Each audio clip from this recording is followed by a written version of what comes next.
The Still Loading Podcast is brought to you by the wonderful people on Patreon. Amazing people like Parallax Puddles, Dennis S., Melissa S., Pib Extra, Ryan K., Kevin from the Bit by Bit Foundation, Matt aka Stormageddon, Doug L., Gilmer, Stephen P., and Mr. Biscuits have all been wonderful enough to support the show over there. So if you would also like to get your name read at the beginning of an episode, along with a bunch of other goodies, go over to patreon.com/stillloadingpod and check out everything it has to offer.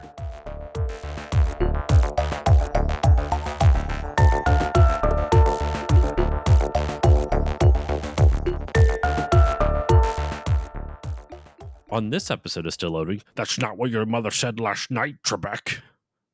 Deckard Cain here.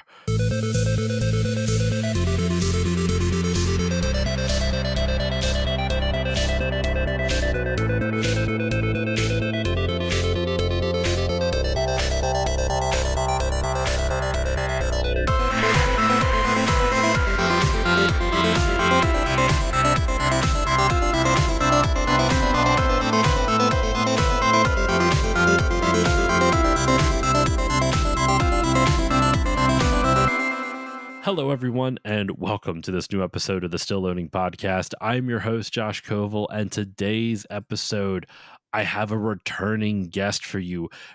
Coming back, I promised it. Oh, I don't even know how many years ago. I probably should have looked this up beforehand, but it has been quite a while. All the way back on episode 282, which was released on... That math isn't mathing. It says, according to YouTube, it was released on March 28th, 2024, but I don't think that's correct. I'm going to have to look this up because I'm pretty sure I released this episode in the fall, God damn it. So we're going to figure this out. But we are here. We're coming back to talk about a sequel to a legendary game, to talk about an even more legendary game. Joining me today is Shane Selterre of the Retro Hangover Podcast to talk about Diablo 2. Shane, how are you doing? Well, first of all, thank you for having me back. It's like we're talking about a sequel. It's the sequel of my, like inaugural recording. It's the stars align, Josh, is what I'm saying. But doing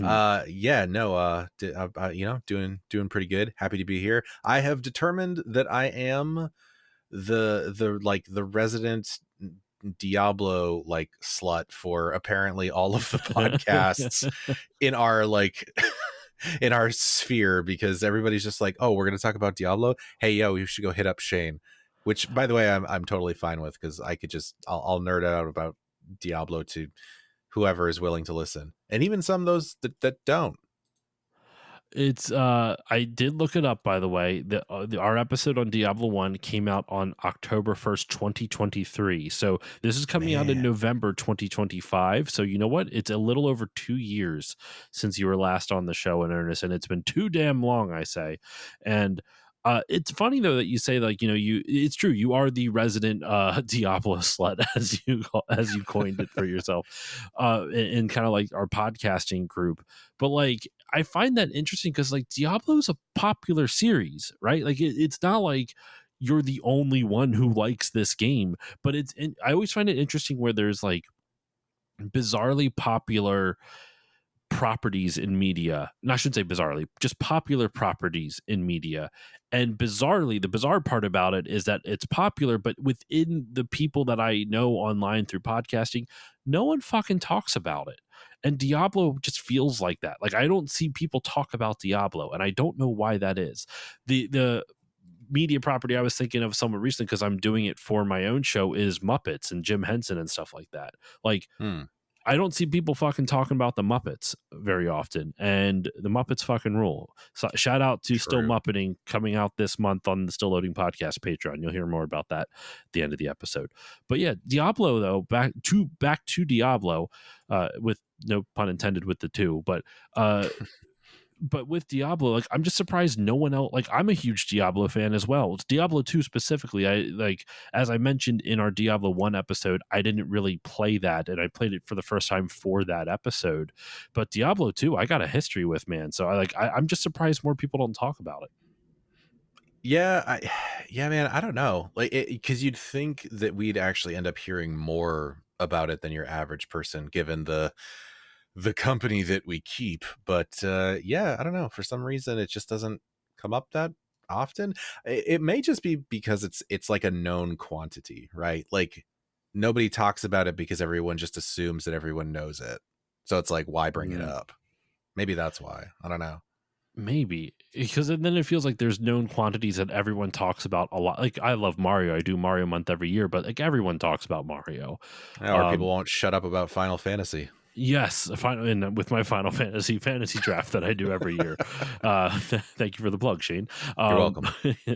but like it's just weird. Maybe like Diablo is one of those things where it's like everyone knows about it, everyone knows it's like a good series, but then it kind of gets overlooked because it's just this staple of like I wouldn't say I was about to say it's like continuously, like it's a staple of quality, but Diablo 3 is a very checkered history, um, to say the least.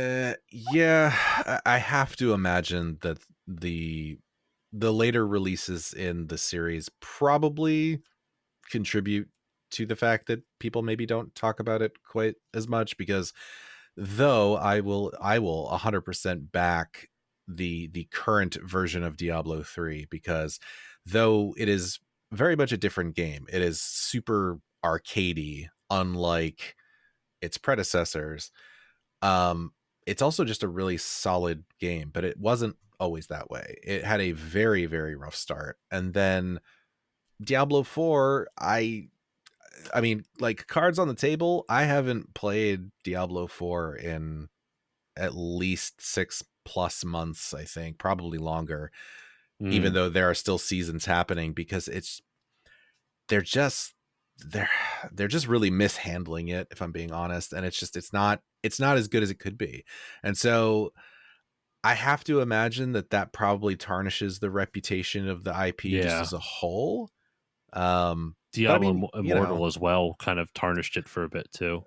oh yeah, yeah. And the sad thing about that is that I actually played it for a bit, and it's actually a good game. Like the game, like the bones of the game are actually good. Like it's fun to play, but it sucks because it's just so rotten with like microtransactions and pay to win garbage that it kind of overshadows what is otherwise like actually a really solid ARPG, which is kind of a shame.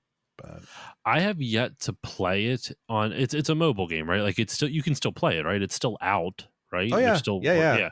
yeah. It's still Maybe going. maybe I'll give it a shot at some point because I'm always looking for some portable Diablo. Though apparently you can play Diablo 2 Resurrected on Switch or Switch 2 or something like that. In fact, I Yes. had someone in my Discord today asking if anyone knows if it has mouse support on Switch 2, and no one is quite sure. I mean, you don't actually need that. I know that that's like heretical to say to some people, but it actually D2 Resurrected controls really well with a controller. I have it on my Oh, Switch. So, good to know. Good to know. yeah. Um, yeah, so let's get into Diablo 2 though, man. Like I'm really excited to talk about this. Diablo 1 I had to do just to not to it sounds so dismissive just to get it out of the way. Right. But Yeah. like that's more on a personal level, right? Like Diablo 2 is where I first got introduced to the series, and I'll tell some of my memories in a little bit, but as the guest, I want to throw it over to you first. What is your personal history with Diablo 2? How did you first get into the game? I believe we talked about how you first got in the series in the first episode, but I'll be Mhm. honest, I forget what you said. So if you have like a condensed version of that, feel free to add that on as well. Yeah, yeah, for sure. I, I have a long and storied history with this game. So I had originally started with the first one. I got it. I didn't get it on release, I'll say that, but it was a few years after, when we first got our our family PC, hmm a concept that is completely alien these days. Oh, I But think it's going to make a comeback. I'm calling it. I'm doing it for my kid. We're doing family PC. They're not getting a laptop until they're in like late high school or college. I mean, I'm actually right there with you. We've literally, my wife and I have literally had that conversation where I Oh, was just really? like, Okay. no, seriously, where I was just like, you know what?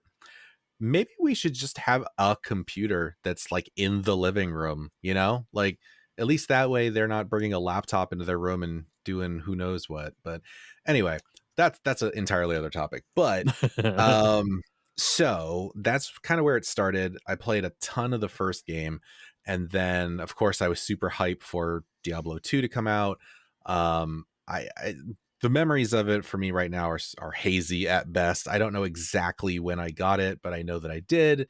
I played like vanilla Diablo 2 before the expansion hit, for quite a bit, but really the vast majority of the time was spent with Lord of Destruction, and I spent a lot of time on battle.net, just joining like bail run rooms, just grinding over and over and over again, hoping to get those drops. So much so, actually, and I've told this on our show I think a couple of times, but Diablo 2 was the reason that my parents limited my computer time to 1 hour a day and no more, because I would come home from school, I would drop my backpack at the computer, I would fire up Diablo 2, log on to BNet, start playing, and then we would have dinner. So I would have to, unfortunately, leave the computer to go have dinner. Mm-hmm. And then I would go back and keep playing until I went to bed. And that went on for a little bit. And then my parents were like, okay, I think that's enough. So probably a smart choice. yeah. But and honestly, I mean, up until recently, I've played Diablo 2 almost annually for probably the better part of my life. So yeah, quite a bit. I don't know. What about you? How has this impacted you? So my original co-host for the podcast, Justin, shout out to Justin. He introduced me to Diablo 2. He is the reason I got into the series at all, or even heard about the game. And I remember him showing it to me. I also remember, like, back then I was very much still under the thumb of my super conservative religious parents, which makes them sound like awful humans. They're wonderful people. I love my parents very much, but they were very particular with the media I was allowed to partake in. So like R-rated movies couldn't watch until I was like 16 or 17, and even then they had to like screen it beforehand, type of thing, like that type of stuff. So seeing Diablo with all the blood and gore, it was something where it was like, I remember going over to Justin's house and him showing it to me and being really uncomfortable. I'm like, I feel like I'm doing a bad thing watching all this violence. And then I forget what I had played it a few times here and there. I got like a cracked copy, like a bootleg copy of it for my PC, like my laptop in college. And I didn't really play it too much. But then I remember, I think my buddy, and then I remember Justin had a bunch, like, how can I like lead into this? So I remember going on a road trip with Justin and a whole group of friends. I've joked about it before on episodes like years ago. Like my group of friends, we called ourselves the Pizza Tuesday crew because we're not fucking original, and we would hang out every Tuesday night and eat fucking pizza. It was because at the time there was a deal at a local pizza shop that whichever time that you picked up your large pizza is how much you paid for it, and it started at 5 o'clock, so you could get like a large plain pizza for $5, Nice. which even back in like 2008 or 2009, that was a fucking steal, right? Yeah. Like that was a crazy good deal. So we would meet every Tuesday and do that, and we were like, it was like that group of friends I'm still friends with. Like some of us have like moved away and we've lost touch with a handful of them, but there's a lot of those friends I still talk to. I've been in some of their weddings, stuff like that. And we all went on a road trip out to visit Justin's sister out in Ohio.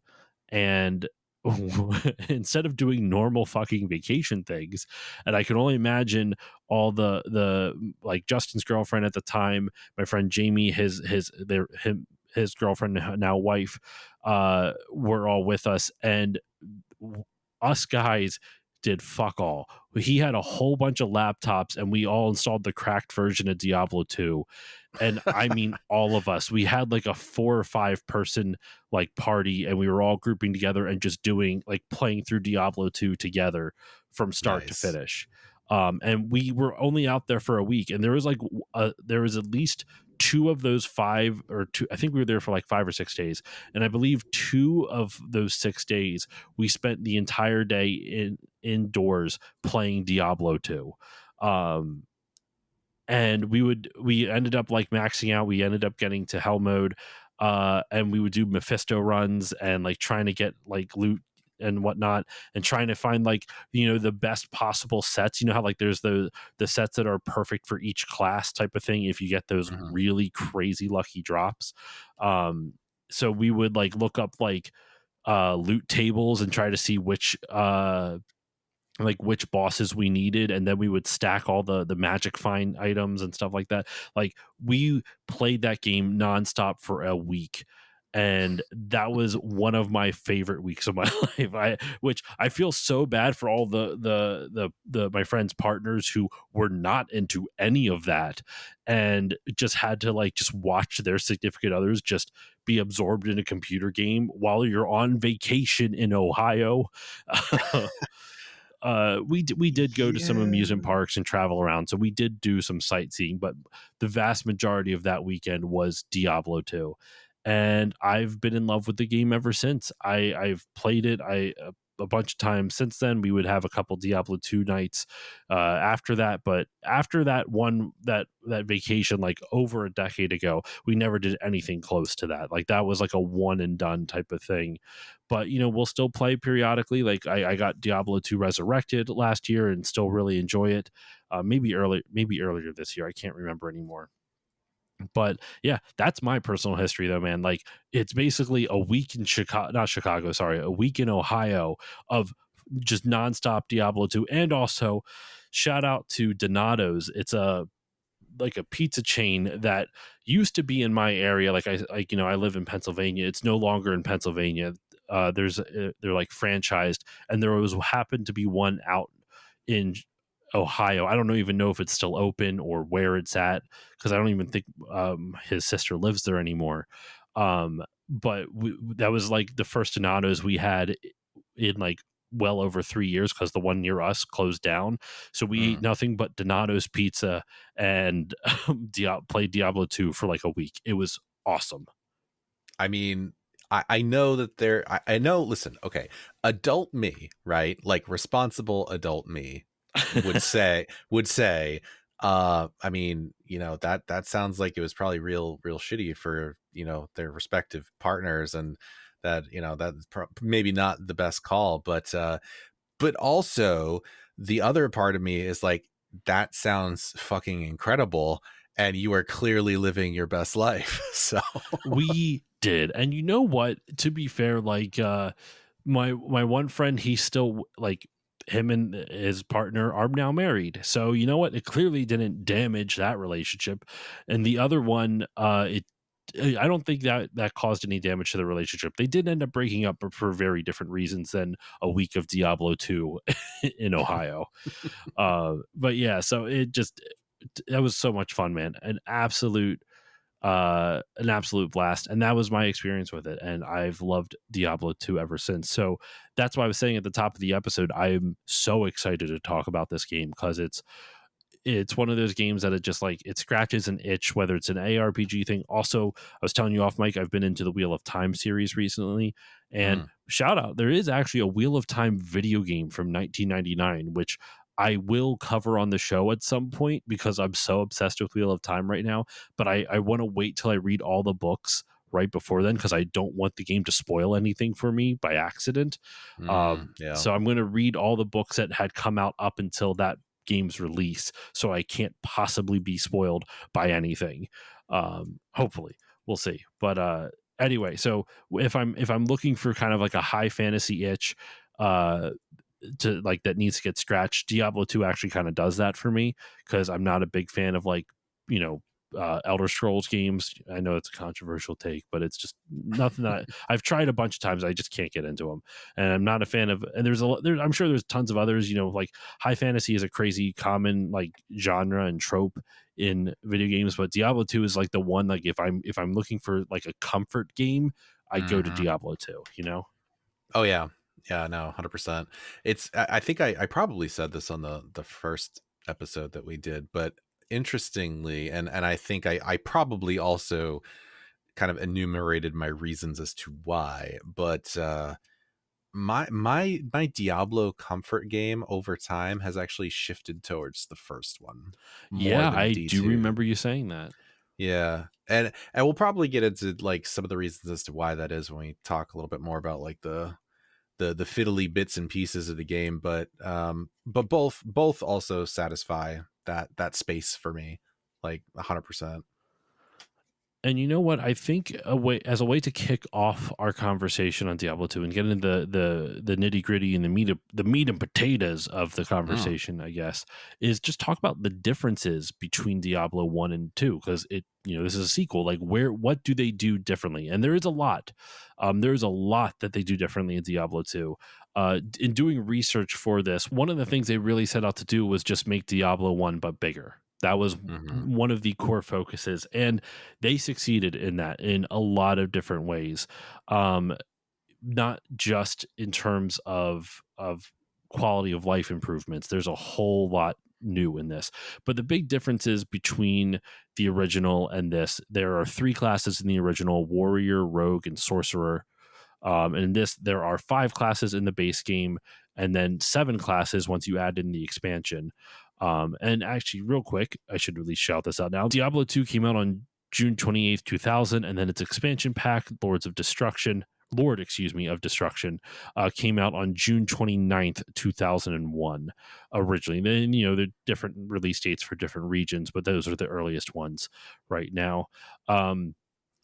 So the big difference, like I said, like there's a lot of like quality of life differences, but in terms of just bare bones gameplay, more classes, there there's skill trees in Diablo 2, which there was not in Diablo 1. You got skills by finding like tomes and shit just randomly generated in the levels, and some of them might not be for your character, might not be for your class, so you're kind of shit out of luck with that. And Diablo 1, the entire game takes place in it's a classic sense of a dungeon crawler. You are going into a single location and going down level after level after level until you get to hell to defeat Diablo down in hell. Diablo 2 is a lot more expansive. There are multiple locations, there are multiple acts, there's a lot more exploration involved. So the world really opens up, and because of that, the story opens up a lot as well. Now, there's a lot more differences than just that, but I at least wanted those are at least the big ones to me in terms of like pretty big pretty big changes in terms of gameplay. Do you have any you'd like to add? And feel free to go into even some of the quality of life stuff we've been touching on already or mentioning. yeah, I mean, so you know, being there when it happened, right? Like it was a huge change. One of the biggest things that you would notice right off the bat is just from a gameplay perspective, Diablo 2 is much faster. And that's for various reasons, but one of the biggest ones is just very straightforward in that, your character can run and you could not run in the first game. It was all a lot more methodical, which it depends on who you are, whether you like one or the other more. I'm more leaning towards the D1 camp these days, but at the time, that was huge. And part of the reason they did that, right, is because, like you were saying, they were expanding the world of Diablo far beyond the bounds of just Tristram. And so Mhm. you got to see so much more of Sanctuary than you had ever seen before, and some of it had been alluded to like in the flavor text and the instruction manual of the first game and things like that, but it was for the first time you were actually seeing these things. And so because they had these big spaces, they were like, well, okay, you can't just walk everywhere, that's going to be painful. So it makes sense. Apart from that, I think you hit on a lot of them. Really just the gameplay is a lot more varied because of the skill trees, um, and the skill trees being specific to the classes, is also actually a bit of a change too, because the tomes in the first game, those were all technically spells, because there wasn't really a concept of a skill necessarily in the first game, apart from the class specific, like baked in skill that each one had. Everything outside of that was a spell, and so you'd have to learn those from spell books. But the cool thing, and to this day I still think it's cool, was that any class could learn any spell as long as you had the stats to do so. So they Mm, weren't like hard locked to a class, which that's the direction they went with D2, which was no, no, no. This class has this specific identity and they can do XYZ, while this class could do ABC and they don't overlap.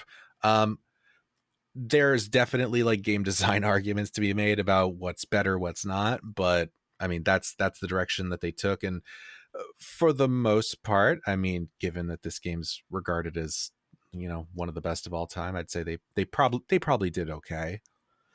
I would almost say like I don't. I mean, I know there's like design flaws in both, but I feel like the gameplay systems are just too different to really compare at this point. Like the fact that like any class, because I got it wrong. Thank you for the correction with that. Like the spell books can be learned by literally anyone. It's not Mm, class specific.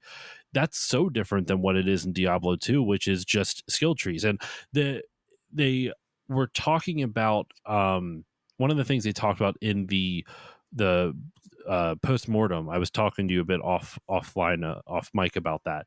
One of the things they talked about in the post-mortem was that like they were considering doing the same type of system from Diablo 1 but putting it in Diablo 2.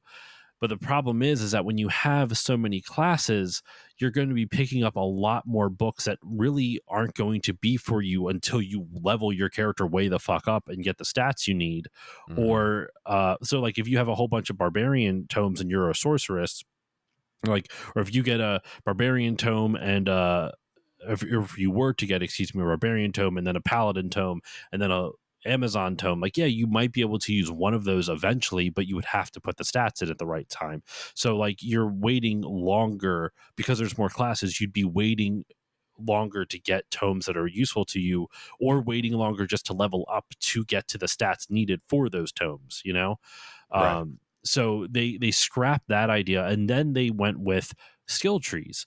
But originally it was just one skill tree for each class, and they also scrapped that because they were like, well, everyone's just going to have the exact same build at some point. At that point, like if anyone who plays a paladin and there's only one skill tree for the paladin, then every player is going to have, like, once they min max that skill tree out, that's all they're getting. Like that's there's nothing more to it. But by having three different skill trees for each individual class, yes, it's a lot more work and a lot more balancing that and play testing that's needed, but it allows a lot more customization because then you can cross pollinate in the different skill trees. You can go all into one.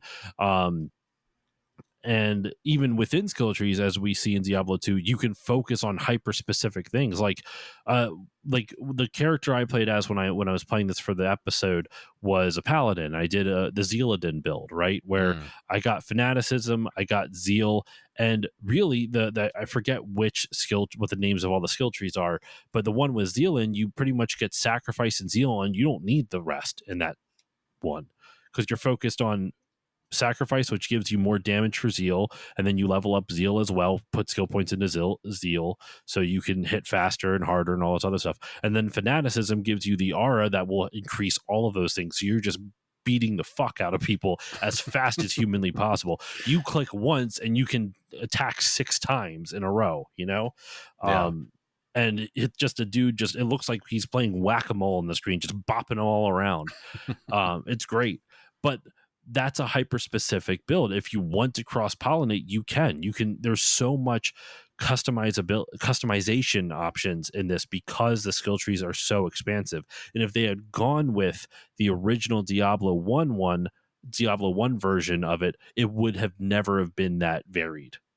Yeah, no, absolutely. And so the interesting thing about that's with anything, right? There's always kind of it's a little bit of a double-edged sword, because you end up introducing a lot of potential variety. And the reason I say potential is because one of the biggest criticisms of the skill tree system in Diablo 2, which, because this was kind of one of the first to really do it this way, it sort of informed the game design for ARPGs for like literally decades after, um, is that it kind of gives you a little bit of an illusion of choice, because it is almost impossible to really truly balance that many different skills for every single one of the classes in the game. And so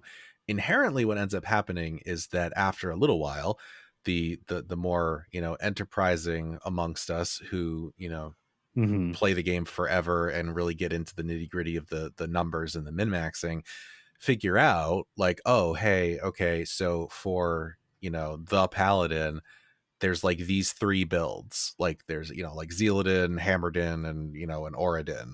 And like those are the only three that you can use because they're the optimal builds. And if you don't use those, then not only would it be like you're playing suboptimally, which like most people don't give a shit about that, right? Like most people are not like me, or I'm gonna presume maybe you, or or some folks listening to this, where we're the kind of people, or at least I was/am, where I'd be like, no, I need to know, like, how do I build my character to be the best that it can be, and so I want every single detail. A lot of people just don't really care. They're just like, I'm just going to do whatever I want to do and I'm going to have fun. I kind of envy those people, I'm not going to lie. But um what ends up happening is in Diablo 2 specifically, because there are the different difficulty modes, because you can replay the entire game, well, like 3 times, right? You get like normal, nightmare, and like And then hell. technically you can just stay on hell. You can keep repeating on the hardest if you want to. Right. Yeah. And I mean, that's if you're playing for like the long term and you don't just want to play once to get the story, that's sort of your ultimate goal. But it is a known fact that there are only like, amongst the possibilities, there's only like a sort of handful of character builds that will be able to handle hell difficulty in this game. And so if you don't build your character from the get-go the right way, you just straight up will not be able to do that. Yeah, so it's funny you mentioned that. My buddy Justin, who introduced me to the game, he did a Frost Paladin, Mm, and so he went hard into the Frost aura, which was great because enemies just died without touching him. He had so much frost damage, he was yeah. murdering everything. But then he gets to Hell mode, and every enemy has their resistances up like crazy, and so Hmm. his aura is essentially not, like, just not effective anymore. So that kind of lends to your point exactly. Like if you don't build it the right way, hell mode is borderline impossible.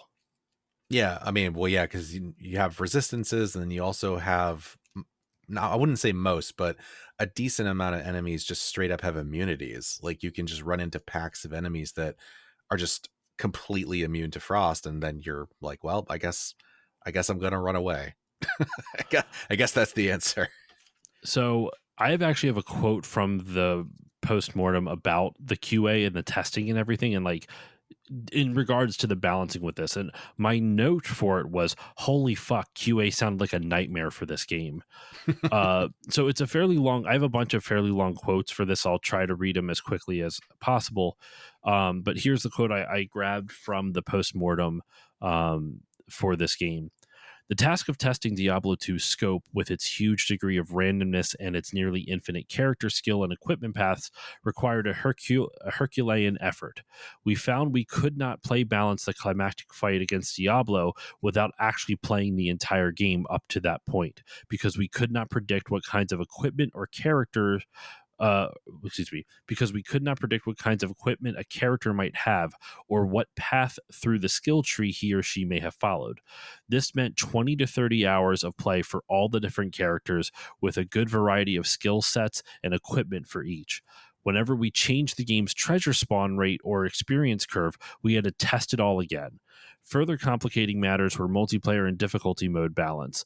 Would a party of 5 paladins, each using a different defensive aura, be untouchable? After more than 100 hours of play, is a fire-based sorceress unable to continue in hell mode? And that's Mm. the end of the quote. So just imagining that, like, alone, the Q&A involved in stuff like this, I'm amazed at how well balanced it came out with. You know what I mean? Like, just Oh thinking of yeah. just thinking the amount of effort just to do, like, the part of that really got me is the fact it's like, we just can't play test Diablo. We don't know what builds everyone's going to have. If we only play test Zealadins for Diablo to see how difficult it is, we will have no idea, like, is it going to be too easy for any other class or too hard for any other class? Like, I can't imagine the amount of effort that went into it. Well, and that's kind of the so that's the thing, right? Is I first of all, I want to make it clear that, like, I don't want to sound like I'm being like a real downer about anything here, because I'm not. I absolutely adore this game. It's just that there are definitely some things, years, decades on, that we've spent so much time playing this game that, have become very apparent, right, to us over time. And that's one of those things. And what's interesting is that it is a pervasive problem that still has not been solved, because these are the same exact issues that Diablo 3 and now Diablo 4 is experiencing. And it's why the devs keep going back to the drawing board, and people are getting fed up with it. But a lot of those people weren't there when this happened, and so they don't have a precedence for this, and so they're like, oh, the devs are completely inept, they don't know what they're doing, they have to keep going back to the drawing board. And it's like, well, no, you have an action RPG with like half a dozen classes, all that have like several different skill possibilities as far as builds, plus gear, plus combos of characters. You don't know what a party's going to look like And all stat possibilities, how do they divvy up their stats? right, exactly. And so it is an unenviable task. I would not want to be a developer of a game like this for this exact reason, because it's kind of a no-win scenario. So like, either, in my mind, there's kind of like two inevitabilities, and neither one of them are like perfect. One is a lot more like Diablo 2, where it is just straight up unbalanced. It just is. And it's because it's almost impossible to truly like balance everything so that every class and every possible build has roughly the same experience playing the game. It's just, you can't really do it. Mhm. But that's sort of like the charm, in a way, to the game, is that it is a little wonky like that. There are things that are just like, this is kind of busted, or this straight up doesn't work and is terrible. But I think it kind of adds to I almost want to say, like, the personality of the game. And then there's the other path, which is really what they've been doing with, the latest iterations of the series, which is aggressively trying to homogenize everything to make it easier to balance, because they are constantly striving to find that mythical perfect balance that they'll never get. And in the process of doing so, in my mind, makes the game less interesting, Mhm. because even though you have different character classes, you have different skills, if you really boil them down, you start seeing like, oh, okay, well, this class and this skill they have is pretty much exactly this class's skill, just with a different coat of paint, you know? Mhm. Um, so it's interesting. It's a really interesting like game design problem that, like I said, I'm not sure has really been solved, and I'm not even sure that it can be. really. I think, to your point, I almost don't want it to be solved, because what you said, like, if it does get solved, then it's going to boil down to very samey stuff. Like, you want the Mm, flaws in a weird sense. Like, listen, I get being frustrated when something is imbalanced, and I can understand that if it's a competitive game, like a fighting game or something like that. I know there's like PvP in some Diablo games. Like, I know there's PvP in Diablo 2 you can have mhm. if you want to, which was its own like weird, quirky world as well. Yeah. From what I've been told, at least, I did not. I didn't do much. I didn't play a lot of PV. I didn't play any PvP, and I didn't really do a whole lot of research into the PvP element of it. So, if you, when we get to that, Shane, if there's anything you want to add to that, feel free to go into. But Mm. yeah, like I almost don't want the game to be balanced, because that just, it kind of defeats like the flaws are what makes it interesting, you know. Like, it's the reason why, like, Smash Melee is still the most popular game, popular game in the series, is because it's so flawed. It's broken in a bunch of different ways, but it's broken in a fun way, if that makes sense. Like, if you Yeah. can have a game that's broken in a fun way, that's what make, like, uh we were joking around about with Final Fantasy being talked about too much, but like Final Fantasy 8, like, that battle system is fucking crazy, and it's really tedious and whatnot, and it's broken. But once you learn how to break it, oh man, is that game fun, what you can do with it. Um, but it's one of those things, like, the only way to break it is that you have to be like a sicko for it. You know what I mean? And I think Well, yeah. that's what makes some of these games so great, is that to be like really good at Diablo 2, you have to, like, to break Diablo 2, you have to be a sicko for it. You have to play hell mode a bunch of different times through all the different classes, all this other stuff. It's just, it's fun, but I don't have that type of will. I don't think I even would have had that type of will even back when the game first came out. Um, and you know what? I guess, as a real quick overview, we've been touching about some of the differences and some of the development stuff. Just for those who have not played Diablo 2, and we are already pretty far into the we're 45 minutes into the recording already. Just for the basic gameplay, like, how do you play Diablo 2?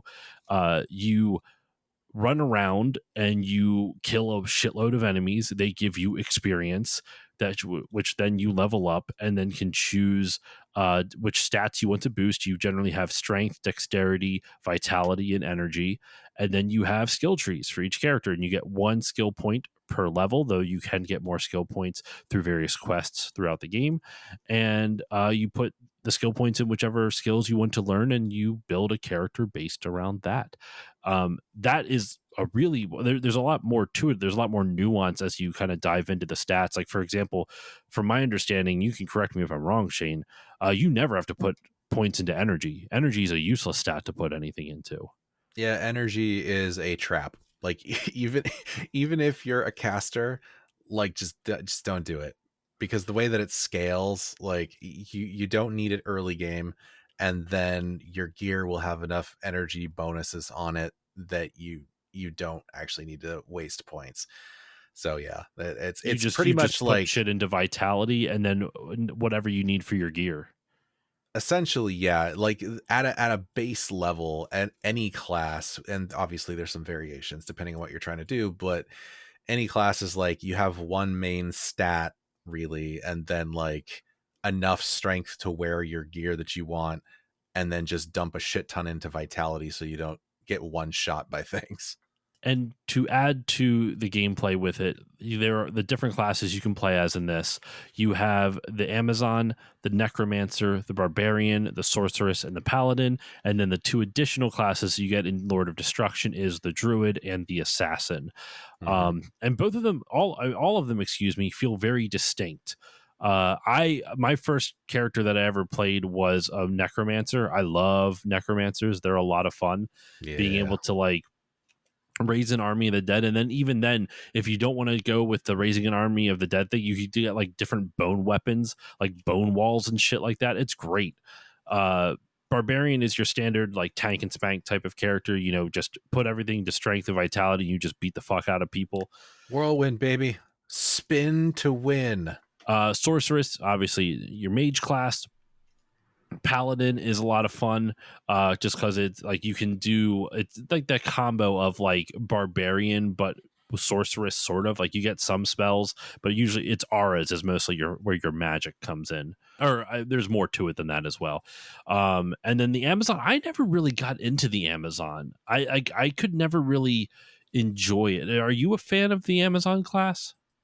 I am, yeah. My first class was a sorceress. I was a frost orb sorceress, and it was glorious. That's actually the only, to this day, that is the character that I got the farthest with. I never level capped because getting to level 99 is actually bananas. Yeah. Um, the farthest I got was with that character, and I believe I hit 86. I think that was the farthest I got. But no, I actually, I really like them. I usually err towards a Javazon because they're like incredible for taking on packs of enemies when you get like the lightning ability, and then when your javelins like split when they hit something and you just mow things down. It's a good time. Oh, that sounds kind of cool then. I for some reason I just could never really get into it. I don't know. Same with the druid. I could never really get into the druid all that much. I've played assassin a few times, like the trap assassin or trapsin or whatever you want to call it. Hmm. That was a fun one. But yeah, so those are the 7 different classes you can play as. I'm not going to really. I don't think it would be really beneficial to go through each individual one because, as we've said, this game is vast. There's a lot of like there is so many ways that you can play each of these classes. But something else that I wrote down for the game in terms of the gameplay, right, and the gameplay loop. There's a couple things with this. One, apparently, one of the criticisms of this game, and this is kind of an interesting one, was that it was too much like Diablo 1, which I think is a weird criticism. Um, That is because strange. it's I understand that it feels very like, to me this game feels like a true sequel in the sense that it expanded upon everything that made the first game good and improved on the stuff. They fixed things that were problems in the first game and expanded on the good things and made them even better, you know. Yeah. um and I find it weird that people say that, but at the same time, I actually feel like the one of the things for the developers were like miffed about were like, what do you mean it's the same? We used less than 1% of the code from Diablo 1 in this game. Everything else was brand new. And I'm like, okay, that you're way too close to it at this point. No gamer is going to be like, well, they only used less than 1%. I'm like, you could write the whole game over uh, again and just do Diablo 1 with all different code, like streamlined code, and that it is would still such be an the same. engineer answer. Yeah, right. Like you use less than 1% of the code. I'm like, all right, you're a little too close to it. I don't think you're really looking at this from the audience perspective because it is similar to Diablo 1, but it's also extremely different. So like, I don't think the criticism is valid, but I also think their defense is very bizarre. Yeah, I have never thought that, honestly. I've never thought that this was too much. Like they are, I mean, to I guess to use a cliche, they, to me, they're kind of like night and day, man. Like they're very different. I mean, they share enough DNA that they're, to your earlier point, I think this is kind of a perfect sequel. It does all the things you'd want a sequel to do, but it does so much different that I Hmm. no, I don't think that's a valid criticism at all. No, I agree. It's not. It's just it's weird. Um, Another thing they talked about when designing this game, they wanted everything to be fun and not just with the kill slash reward element of the the kill reward elements of the gameplay that we talked on already. Mm, Here's another quote from the postmortem. On a smaller scale, we try to make every single action fun. Moving around inventory items produces pleasing sounds. Monsters mm. die in spectacular fashion, like pinatas exploding in a shower of goodies. We strove for overkill in this sense, in that players are constantly on the verge of something great, only a few mouse clicks away from a dozen interesting things. And That's valid. I could see that, like, even like when I'm playing this game, inventory management is like a fun little pastime. It's nothing that I would, make a whole game out of, but as like the way that inventory works in this is, if I guess to go over it very quickly, is that you have a grid of squares. I don't know what the dimensions are. Let's just say it's like 10 by 40 or some shit like that. I don't. If I'm actually correct with that, that's wild. But I think it's like probably 8 or something like that. 8 high by like 30 wide or some shit like that. Um, and each item takes up a certain number of squares on the grid. So small items only take up one square. Larger items will take up multiple squares, like shirts and stuff like that. That might be 2 squares wide by like 3 squares tall. So you would have to kind of figure out how to. There's a little bit of a Tetris style gameplay to inventory management with this. There's no stacking items, so it's not like if you have like 40 potions, you can stack 40 all on the same square. No, if you have 40 potions, your entire inventory is potions at that point because it's one square for each of those 40. Um, so when they're talking about making every bit fun, not just the kill/reward element of it, I kind of see that. Because the inventory is fun, even just the inventory is fun. Talking to the characters, the NPCs is also fun. Like the dialogue, the voice acting is really good in this. I want to talk about more of that a little bit later. I have specifically one performance I want to shout out, and we'll get into that when we get to the story. But yeah, there's just a lot of like fun little interactive moments in this.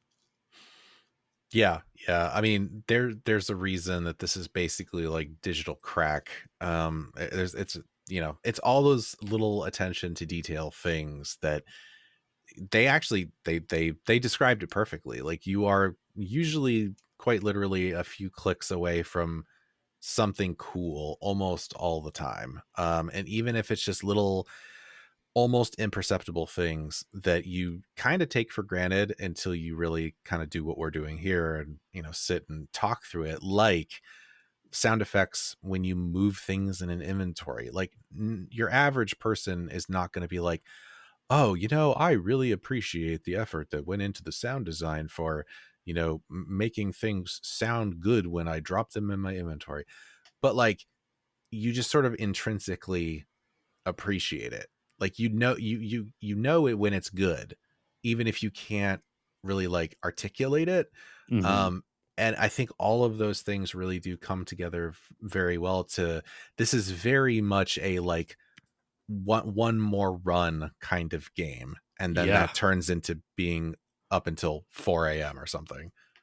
It kind of like a lot of it feels a little bit like what would end up being games like Vampire Survivor or Balatro, where everyone's like, just one more hand, one more run, one more round. And Oh yeah. obviously this game isn't built with that system in mind of very quick in and out. Like once you beat the game and you do like I could totally see that, like doing a Mephisto run or doing a Bale run. Like you already have the waypoint set up for right before that boss, and then you and a group of people run to it on the hardest difficulty, take it out, see what loot you get, and hope that you get some good shit. And real quick, and speaking of loot, nothing that I want to like focus on, but it's worth bringing up because it's a major part of it, especially in multiplayer.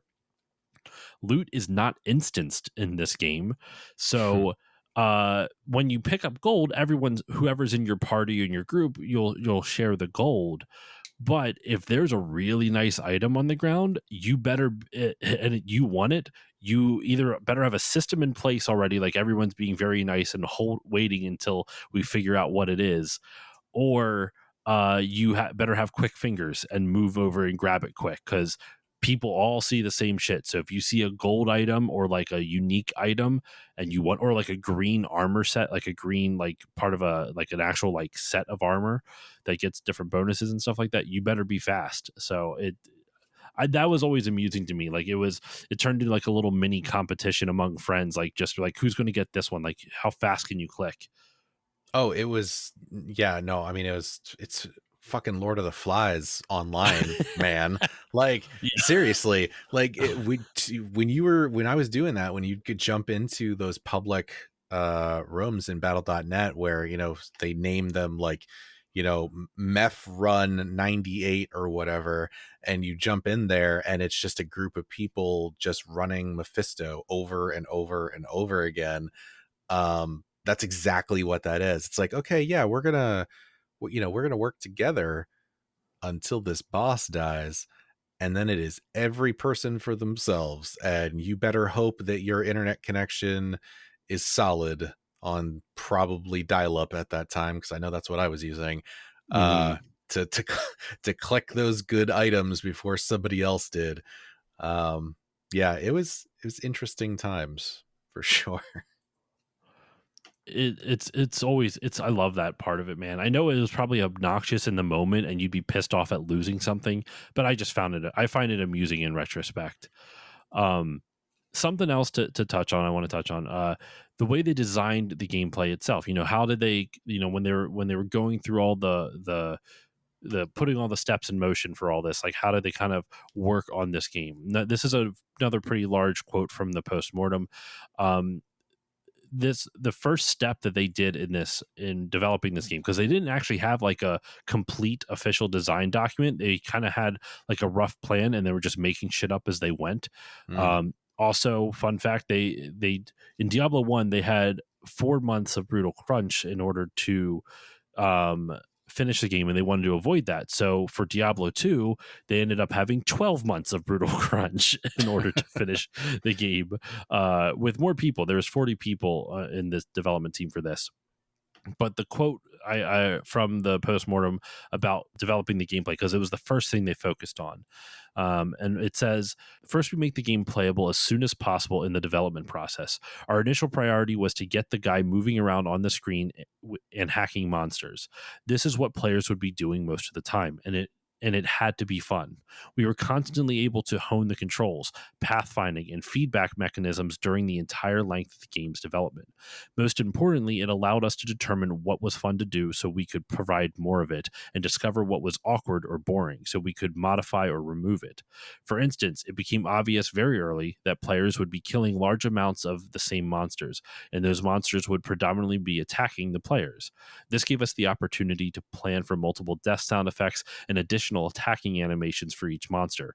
If we hadn't experienced the core gameplay as early as we did, combat would have ended up feeling much more repetitive. End quote.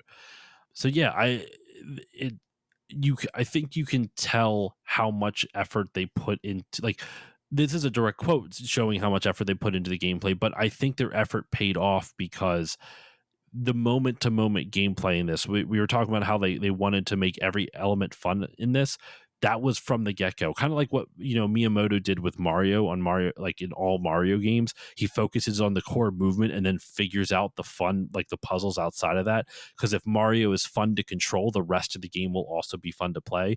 And they mm. did that with this. Was the core gameplay fun, even if you didn't have the story, even if you didn't have the variety? Was it fun from the get go? And it was. Yeah. Yeah. And it's always fascinating to like kind of hear these sort of like postmortems about stuff like this, because it okay, I'm at a dangerous point where I might start waxing philosophical and sound like old man yelling at cloud about this Go stuff, for it. but there okay, I don't want to take anything away from any of the modern development teams that we have now behind a lot of our, big AAA games, of which Diablo 4 and 3 are part of that category. Mhm. I know that on like an individual level, people still put a lot of effort, a lot of heart into what they do, and I do not want to take away from that. But there is something really special about a group or company, dev team, whatever you want to call it, that are still kind of in that scrappy startup kind of mindset, which Yeah. Blizzard still absolutely was at this time. They were really hitting their stride, but they still had a lot of the OG folks there. Blizzard North was slash is still legendary to this day, and the thought process and the care that went into crafting this, you can really tell that they wanted to make something fun first and foremost. They were making a game for gamers because they themselves were slash are gamers, and wanted to make something cool. And that was like the driving force behind it. And now a lot of it is so by the numbers and corporatized Yeah. that I feel like a lot of it gets lost. And it's really unfortunate because I think a lot of, kind of what I was alluding to earlier of like the personality of Diablo 2 and, a lot of the earlier Blizzard games, the Warcraft series, even, the first few, you know, OG expansions of World of Warcraft. And like, there's just so much Blizzard specific personality and charm and like touches to it. It's really what made Blizzard what they were, and why for the longest time folks like myself would buy Blizzard games just day one sight unseen because I knew it was going to be quality. Yeah. You can't do that now, I but You're right, and I think part of that, in all honesty, like look back at like what this team was, right? It was a team of 40 people, which is a pretty decent sized team for the time, mm, for late 90s.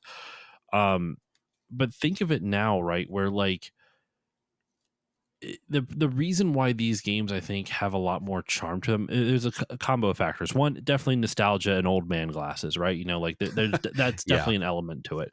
But I also think it's one of the things that I think a lot of us overlook is that the teams were small. hmm And I think having a small team forces developers into a lot of different create holes that creativity has to get them out of. And I can't give you like specific examples, right? This is all me just kind of like speculating and just, I don't know, just kind of just going off. But if you look at like some of our favorite games that are coming out now, right? It's indie games. Indie games is where we see some of the most like interesting and unique things, and not just because someone has like a weird idea, like the Untitled Goose Game, or like what's the one where you play as like a crab or whatever. You know what I mean? Like there's oh, another crab's treasure. Yeah. yeah, no, yeah, stuff like that. And don't get me wrong, that's not me throwing shade at those games. It's just like if you like Hollow Knight, right, or mm, Ori and the Blind Forest or something like that, games that have a lot of creativity and passion thrown into them. And you have, in order for us, for an indie game, for a small team to make a game, they all have to be passionate, because it's a lot of work. It's a lot more work when you're that small of a team. Now, I'm not advocating for crunch or anything like that. I think crunch culture is a fucked up thing, and it's like it literally hurts people, like both in yeah, terms of their personal lives and also their physical well-beings and mental health. But like, I think there is something to a small team working on something over a long period of time, because they have to be committed to it. When you're a large team, when you're a large group, like, you may be doing something you don't really have an emotional connection to, and that's not to say that's a bad thing. Like, I think there's some wonderful AAA games that come out. I love the Horizon Zero Dawn games. I love Last of Us. I love um Sucker Punch, like Ghost of Tsushima, a lot of the Sony AAA stuff I do really enjoy. Insomniac's one of my favorite developers. Their stuff is great, and they have hundreds and hundreds of employees. But I do think that when you I do think that one of the reasons that so many large AAA games just feel half baked or phoned in is because the devs, not that they are trying, like they're working hard, but like, your heart's not going to be into something unless it's like a passion project, and smaller teams need that passion in order to get something across the finish line. yeah. Because it's hard. It's fucking hard. It's a miracle to make a game.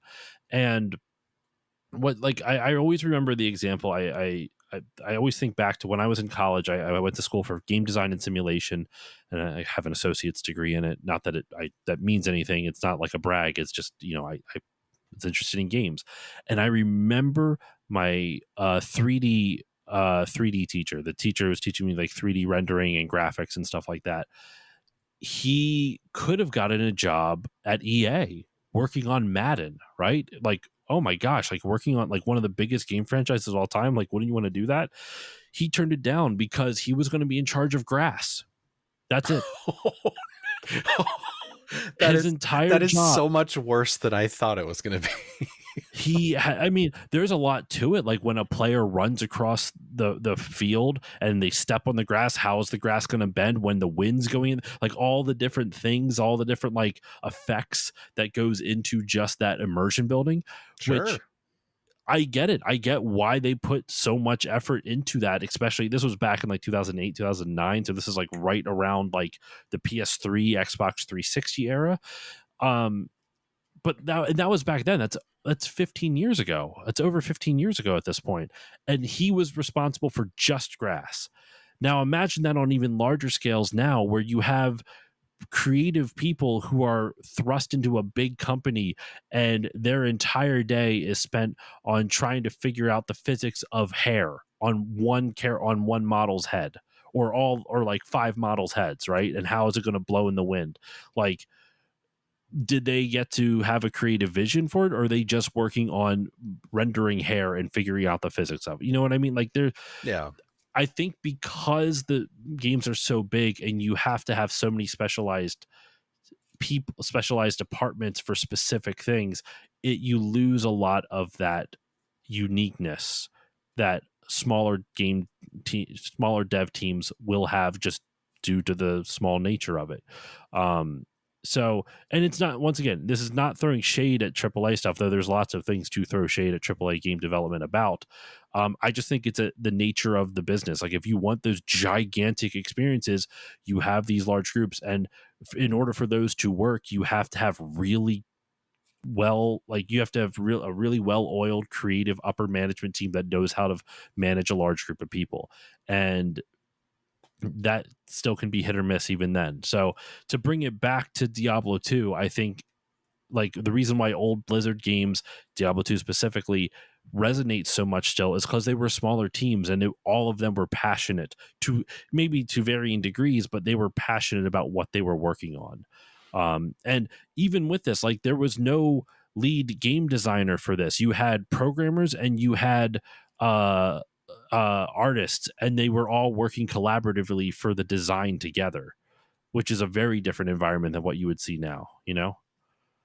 Yeah, and I think by virtue of being a smaller team, you also it facilitates communication so much easier. Like everybody kind of understands what everybody else is doing, and you don't feel like you're just like one small part of this large machine that you don't really know what the end goal looks like. You just, to your point, like you're just like, all I know is that the grass needs to do this, right? But like in a team like this, I have to imagine that pretty much everybody had at least a good sense of the overall direction that things were going, and you could sort of unify the vision for the game much easier Mm-hmm. when you have a smaller group of people working on it.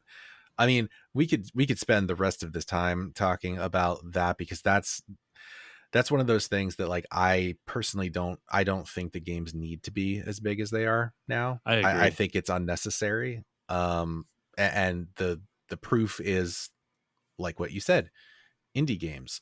You don't have to have the most cutting edge $1 billion budget with, hair that looks exactly like hair, to make a game that people are going to want to play. At the end of the day, games are supposed to be fun.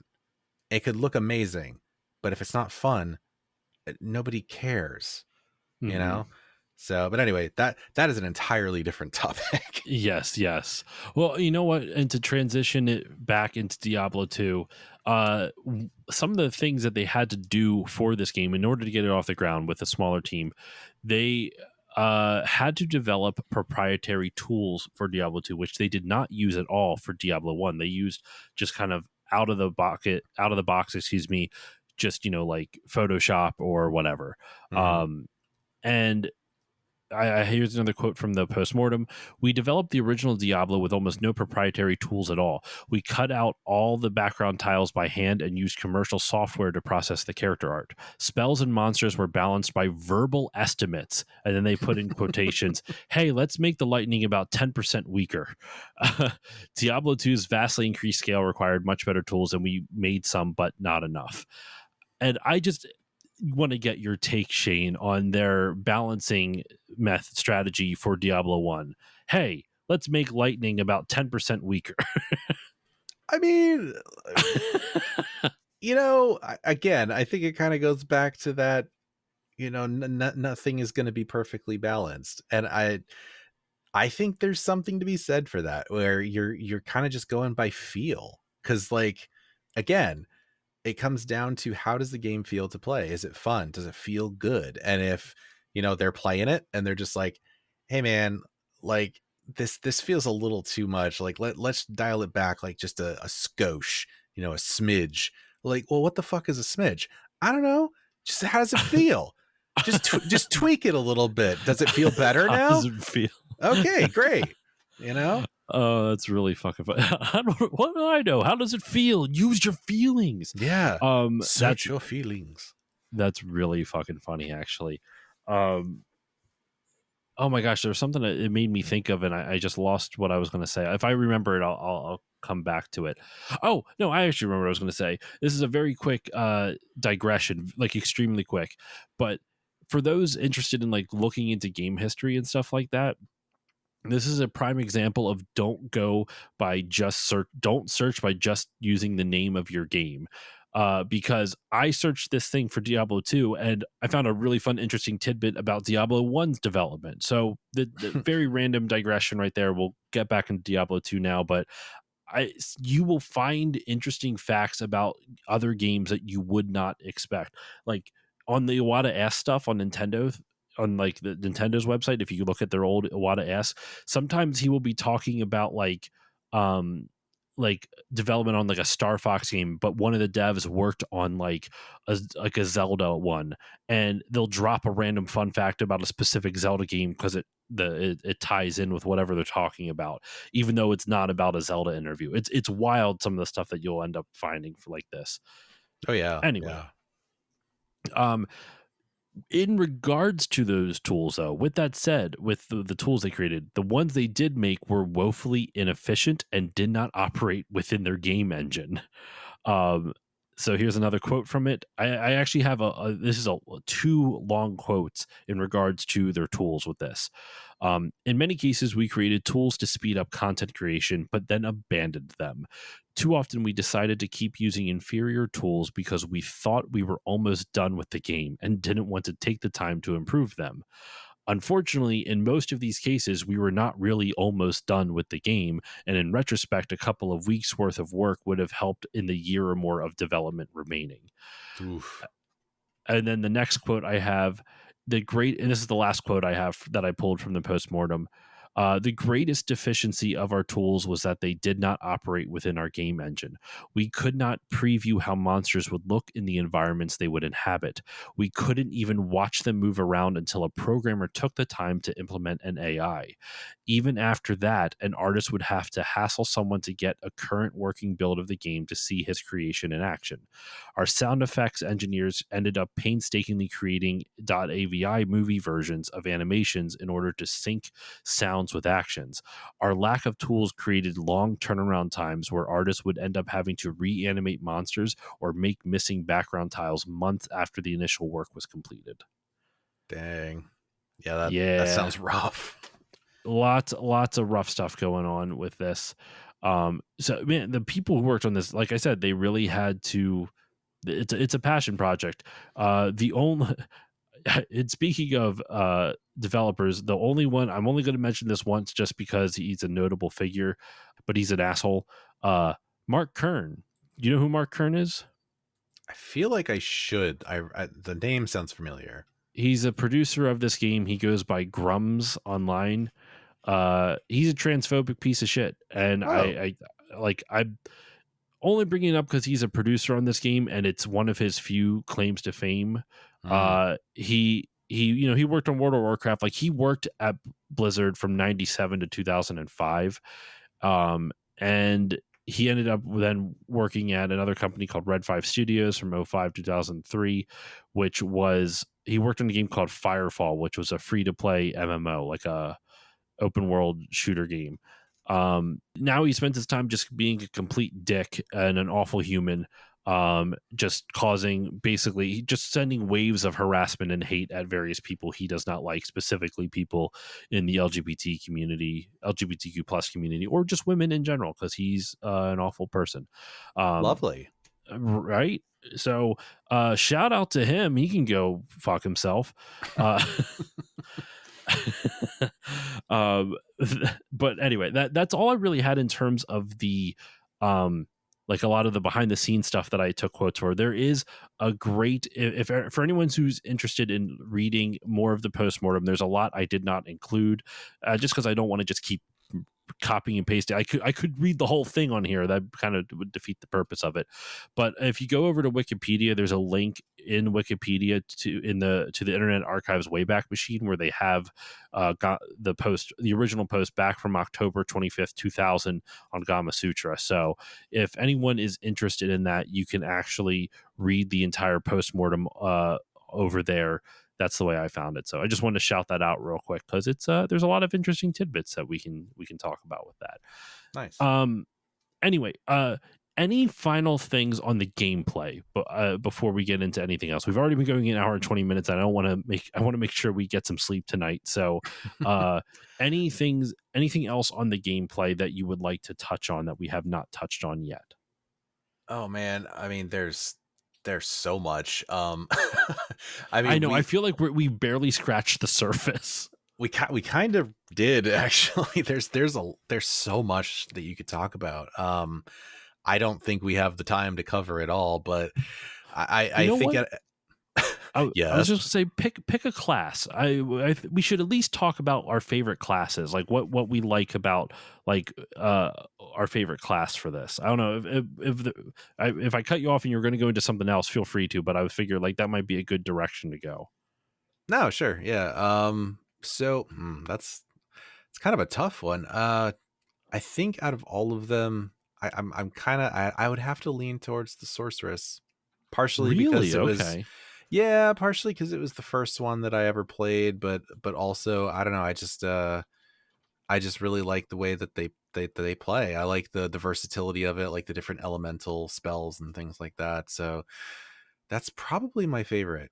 It's funny that you say that, because not because sorceress is not my favorite, but the fact that it was like your first uh character class, so that's why it's your favorite. That's why necromancer is my favorite, because it was the first character class I played. I love the fact that you can summon skeletons, and like you can summon skeleton mages, and then you can also summon like golems and shit like that. Like by the end of the game, you can get like a fire golem that just runs around and shit. I mean, you can also do the iron golem, where you actually make it from an item and it takes on some of its stats. What? I did not know this. Yeah. I didn't get that high enough level. There's a lot of stuff like that in this game, where there's like lots of, like, something we didn't even touch on was like oh my gosh, there's so many things. The Herodic Cube with the crafting system, rune words from the expansion pack. There's so much to this game. It's crazy. Well, and so that was actually a big deal, the rune word thing. Because they didn't spell it out for you, right? You just kind of figured it out for yourself. Yeah, for the most part, yeah. I mean, they kind of gave you a couple as just sort of like gimmies as part of the expansion story, where they're just like, oh yeah, here, this is a quest reward, and if you use these 3 in this order, then it makes this rune word. So it kind of gave you the idea of like, oh, so that's how that works. But no, they didn't spell it out at all. But the really interesting thing about the rune word system is that a lot of people will say that it's one of the biggest things that makes Diablo 2 as good as it is now, because you didn't have those prior to the Lord of Destruction expansion. But then there's also kind of the other camp, and I can kind of see both sides of this, that think that the rune words actually kind of ruined things, because rune words very quickly and obviously became the best things to get, like bar none. And to a certain degree, it made a lot of the like unique items or even set items kind of pointless, Mhm. because if you knew how to build, certain rune words, which by the way, if you don't know what the hell that is, I feel like I should probably specify a little bit. So in the expansion, there are runes, like little stones that will drop as part of the loot that you get from enemies. And if you socket those, there are sockets on certain pieces of gear, and Mhm. different pieces of gear have different numbers of open sockets. And if you find an item that has the right number, and it has to be the exact number of sockets, Mhm. and you socket the runes in the correct order, it creates what they call a rune word, and then it basically turns it into like a super unique item, because it gives it, generally it'll give it like a shit ton of extra bonus stats and like all this stuff. And Mhm. so that very quickly superseded like everything else for the most part. So it's kind of contentious. I like them, but I can see how it was a little bit of a bummer that a lot of those really cool, like unique items that are in the game kind of don't feel as good anymore, because you'll see one drop and you'll like, oh, well, that's cool. But also this rune word helm that I already have does like 3 times as many things. Mhm. Um, but anyway, so that's rune words in a nutshell. You mentioned the Herodic Cube. That's a whole other thing. There's so You many know, things. there really is. Like, that was basically, you can throw different things into it, and there are certain recipes, Herodic recipes, that will allow you to basically transmute combinations of items into other things. You can upgrade certain items into better versions of those items, Mhm. get different items by exchanging like a handful of other ones, and there's so many different things you can do with it. And dude, with the Herodic Cube, it's also it comes in clutch as well because it's extra storage. Like you Mm, always want to keep that in your inventory, not just because of the all the different abilities you get with it, like merging gems and shit like that, but like also the fact that like even if you don't have anything in it for merging, it's just extra storage. It gives you more squares. It takes up 4 total squares, and it gives you what, like I think like 9, or no, sorry, it's like a 4 by 3 or something like that, or a 5 by 4 or something along those lines. So you get yeah, like a ton of extra squares when it's only taking up 4 squares in your inventory. It's great. yeah, it's like a TARDIS. It's bigger on the inside. Yes, very much so. um yeah, there man, I'm trying to think of like what else to touch on with the gameplay, because there is a lot. Like uh man, we the gems, the rune words, the randomized loot. That's a big thing. Like we haven't really touched too much on the randomized loot. I mean, I guess it's kind of implied, because if you know Diablo, like every Diablo game has randomized loot. Though from what I've heard, they like really like streamlined the system, like the streamlined the code for this one. If I Mm, read that correctly, I don't know if that could be apocryphal. I don't remember where I saw that anymore. But I remember one of the things I did when I was really into this back on that Ohio trip where I played this for a week straight is I was looking up like, which bosses gives you the best stats or sorry, which bosses have the highest drop percentage of the gear that you want. mm. um and the drop rates at best were like 0.01%. Like it was like abysmal, so that's why you would have to just keep doing run after run after run after run in the hopes that maybe you'll get one of the armor sets, like a piece of one of the armor sets that you're looking for. Um and I always loved that. I always thought that was a lot.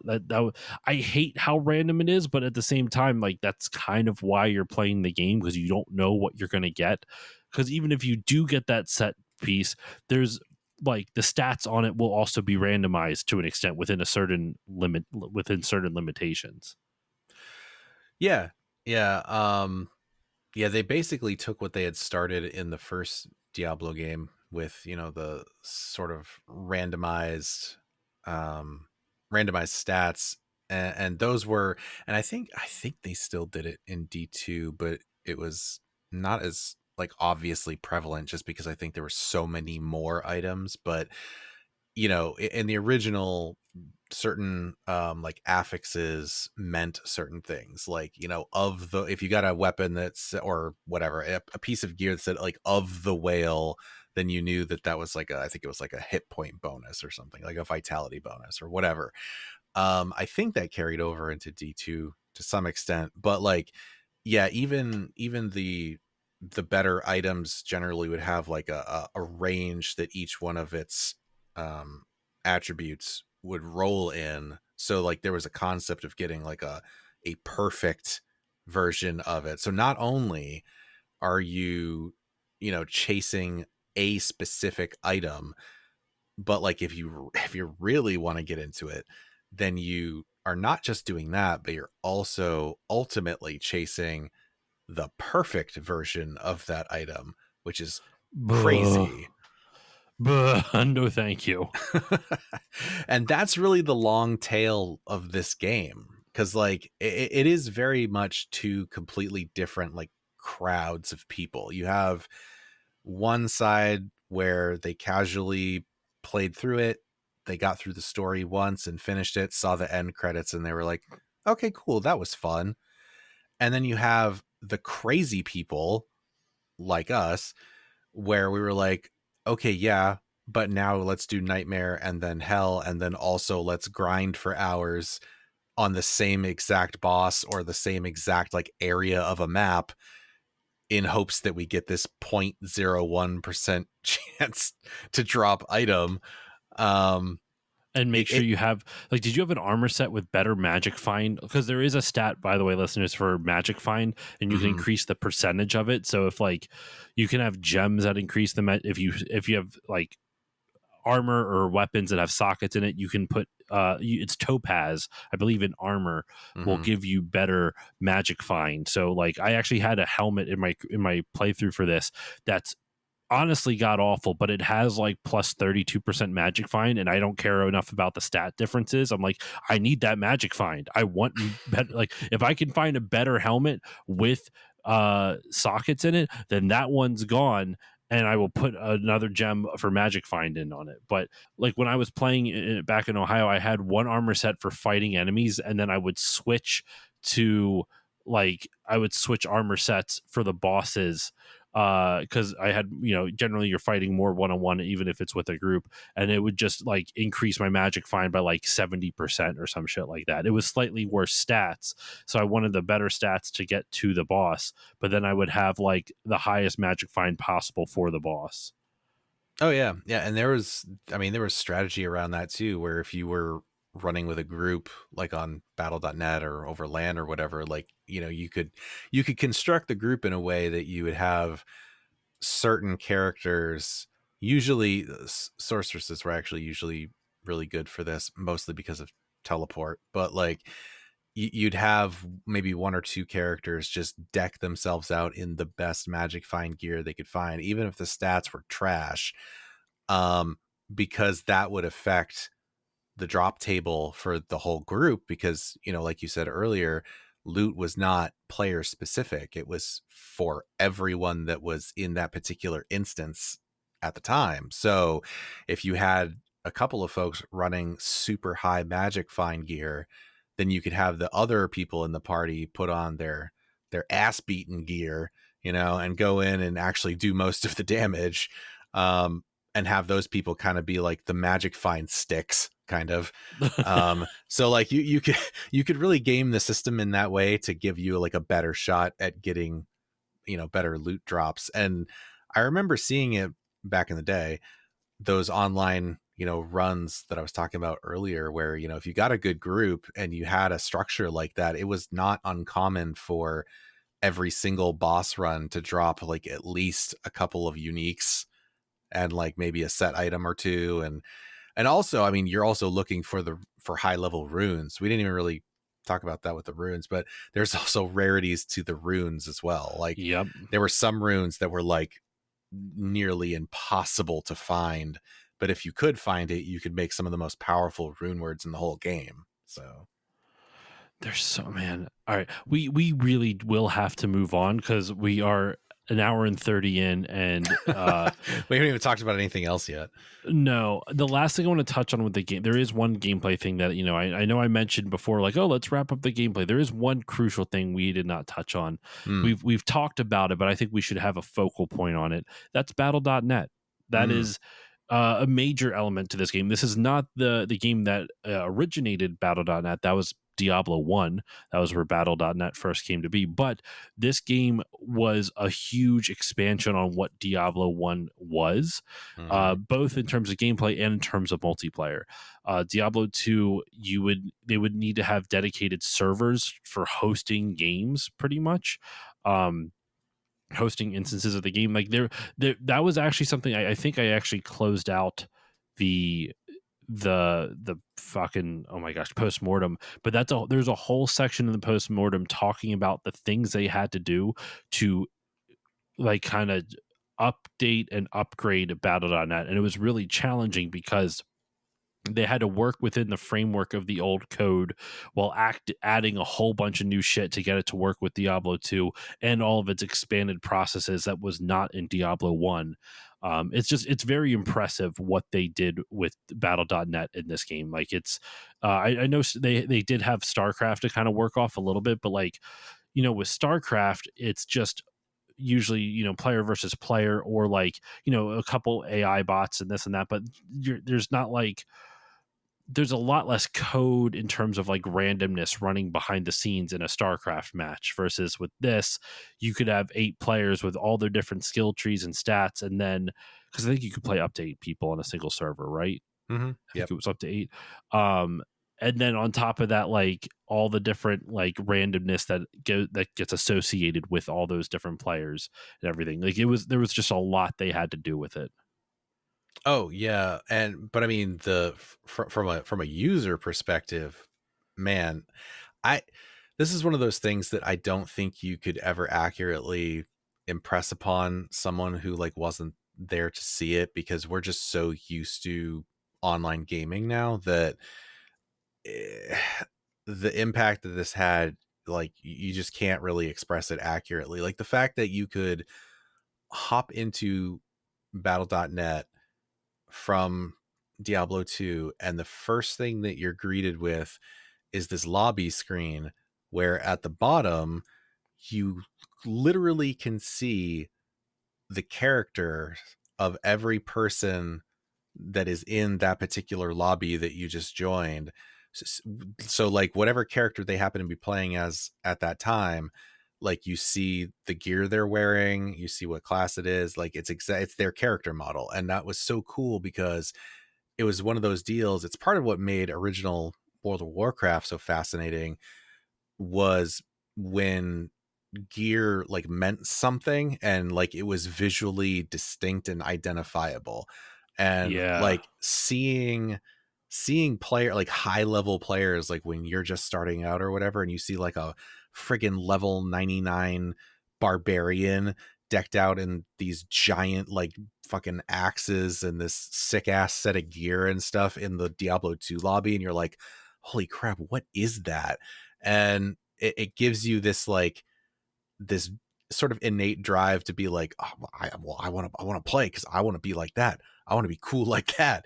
And just to be able to see other players from, like, around, the country, around the world, even, it was just a really cool thing.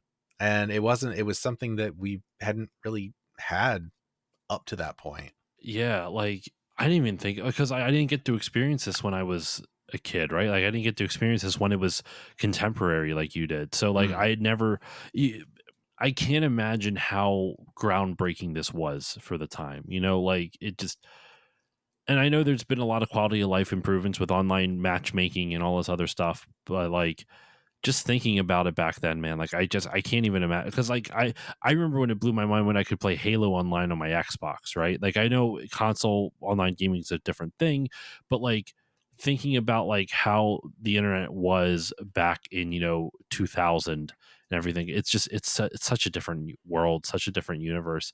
I remember playing like when we were trying to play the land, like the like original Diablo 2 in Ohio, like it was like you actually had to like figure out like IP addresses for people and shit too. Like there was, Hmm. it wasn't nearly as streamlined, but like once you figured it out, it was awesome.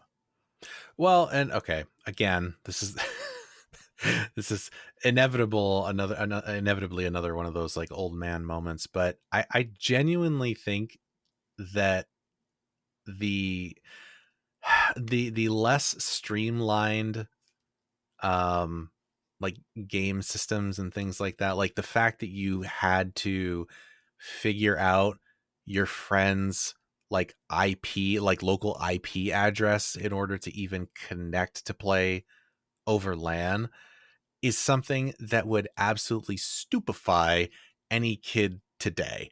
Like guaranteed. They'd be like, I don't even know what the fuck that is. Like, you mean I can't just log on and just like look at my friends list and be like, "Oh, they're online, let's play something and we're good to go." Like, no, you had to understand something about the machine that you were using. And there's a couple different levels to that, right? It's like on one hand, I think it was still very useful because it forced you to understand more about the world around you to some degree. Hmm. Like a lot of us, like in our sort of age bracket, we had come up in that time where it was still like, hey, computers and game consoles are becoming more ubiquitous, but they're still not as like commonplace and as like streamlined and efficient as they are like today. And so we still had to know some things about how the machines worked in order to be able to make these things work like that. And also, you know what, I would argue that there's some sense of accomplishment in that too, right? Like it felt, Mm. I imagine it was probably the same for you guys, that it probably felt pretty good when you were like, all right, we want to do this. Okay, but we have to figure this out first. And it was like a challenge to solve, and then you figured it out, and then you felt like you personally accomplished something, and your reward was, I get to play this sick ass game with my friends now, you know?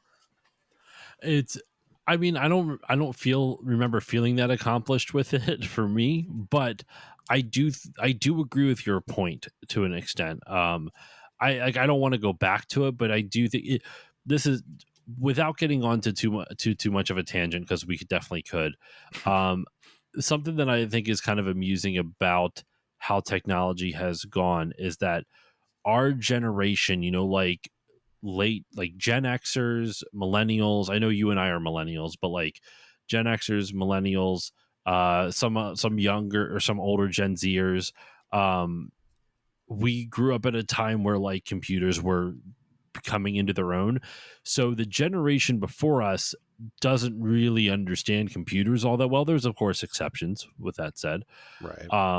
And then for the most part, computer literacy is a lot higher amongst like late Gen Xers, millennials, and early Gen and older Gen Zers, Hmm. uh, because we had to do stuff with it. We had to use a mouse and keyboard to like, and like, Gen Xers specifically, like growing up with like Apple IIs and shit in school, like you had to actually like type in commands in the command prompt and shit, like Yeah. you had to understand you had to have some level of computer literacy. But now the generation after us also, like our boomer parents, also don't fucking understand computers, because it's been so streamlined to this point that any type of computer problems, they don't have any computer literacy to help solve it. And once again, I'm speaking in generalities, there are exceptions to all of this, but like it's really funny, like at work sometimes at my job, I'll be in the office and there'll be the amount of times I have to tell someone, like I'll say X out of that, meaning close out of the window, and no, everyone's confused by that. And I know that's minor. That's not really like a it's computer literacy in the sense that like you don't understand some of the like the common sayings and colloquialisms or whatever the fuck you want to, common terminology that might not be um used or whatever. But like It's really funny to me seeing that people older than us by and large have a harder time with computers because it was new to them. Like they have an excuse built in, right? Like it's a new technology. And then people younger than us, everything is streamlined on touch screens and iPads, and iPads aren't as big as they were, but like touch screens, whether it's smartphones or otherwise, because it's so streamlined that troubleshooting it is so much harder for the younger generation. I just find that amusing. Oh, no, 100%. And I see that like all the time. Having a 12-year-old is like a perfect example of this, because they are like ironically the most connected and technologically I don't want to say inclined. Well, no, yeah, technologically inclined generation that we've ever had, and yet they have arguably the least amount of knowledge regarding how any of it truly works. Yeah. Yeah. It's crazy. It is crazy. So I don't wish that we would have to go back to bring it back to Diablo 2. I don't wish that it would have to be like go back to some of that, but I do think that like I do think you lose an element of it. And it's funny I have a 4-year-old, and I'm not letting her like get a tablet or anything like that. If she wants to play games, it's mouse and keyboard. And I'm not saying that to be like an old fogey or anything like that. It's helpful with hand-eye coordination for the mouse. First Yeah. off, like there is like some fine motor skills with that. Typing is still an important skill as much as we have everything on touch screens. And also like just having her like physically interact with the computer more than just tapping on a screen and opening an app. It's I have her playing Living Books games. If anyone, shout out to Living Books, if I remember those, like edutainment, like interactive storybooks. And she also plays Muppet Treasure Island on the PC game, the point and click adventure from the 90s. She Nice. plays that as well. It's a lot of fun. Anyway, we should move on. um, so there is clearly a lot more that we could talk about with the gameplay on this, but we are an hour and 45 minutes in, and I want to talk about other things. I think we should move on. Uh, I am. Let's touch on the music and visuals, the overall presentation, and then I want to get into wrap it up with the story. Um, I think I'll throw it over to you first, Shane. I've been going first the last couple of times. I'll throw it over to you. Feel free to talk about whichever visuals or music or anything that strikes your fancy. Just the overall presentation of the game. Oh man. I mean the music is iconic. It sounds hyperbolic, and I don't care because it's fantastic. Is it as good as the original Tristram theme? I'm gonna say no, but because I don't think that one is, to me, that's almost impossible to top. That town theme is absolutely stellar. Um, I will listen to it as background music, and I often do actually. But yeah, no, the soundtrack, and you kind of touched on this actually earlier when we were talking about, the sort of fun first mentality they had, but the sound design also is just top notch. And it was in the first game too. I remember we talked about that, like the punchiness of the sounds when you like, kill an enemy or something, and it's just that like that very visceral, like bassy sort of like that sort of thing, like that carried over to this 100%. Everything is super satisfying to listen to. There isn't a single thing that I can think of that stands out as like I don't like how that sounds like. Man, Mm-hmm. it's so well done. And um I guess just to get it out of the way, and I'll let you kind of take over, but the visuals are something that probably hasn't aged like super well. Usually I like to say that sprite based things tend to age better than polygonal titles, and that is generally true. Mm-hmm. um this game is still largely sprite based. It is a 2D game. It's sort of like mock pseudo 3D kind of, with its isometric viewpoint, and you can kind of change the the view a little bit in the settings, but um it maybe not aged as well as you would hope, but at the time, this was like so much of a big like step. I almost hesitate to say up because it's I mean, taking it does look better than the original, that's for sure. so it does, but okay, this is a personal thing for me. I will say that the Mhm. one thing that I sort of bemoan a little bit is I think there was something lost in the transition between 1 and 2, and that is a lot of the ambiance. Like a lot more of the sort of Diablo is much more of like a gothic horror game in a lot of Mhm. ways. Diablo 2 is not. It is more of like it's like more of a comic booky kind of take on hell in a lot of in a lot of ways. Actually, it's like it's a bit like Constantine or something, which is not a dig at Mm. it. I fucking love Constantine, but that's sort of the vibe that they were kind of shifting towards. Like it's still very dark in a lot of ways, both literally and figuratively, but Mm. there was something that kind of got lost there where the first game was much more oppressive, I think. And this, I think, in a way, by opening the game up to being a bigger, grander adventure such as it is, I think that sort of like inherently made it a little less uh a little less Like like claustrophobic, I Well, suppose.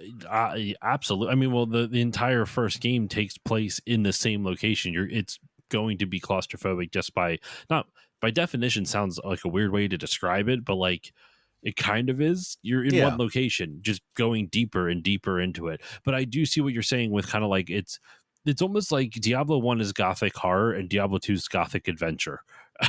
Yeah. Yeah. In a weird way. Um so I don't have much to add to the music part. I'm bad. I've said it 1,000 times.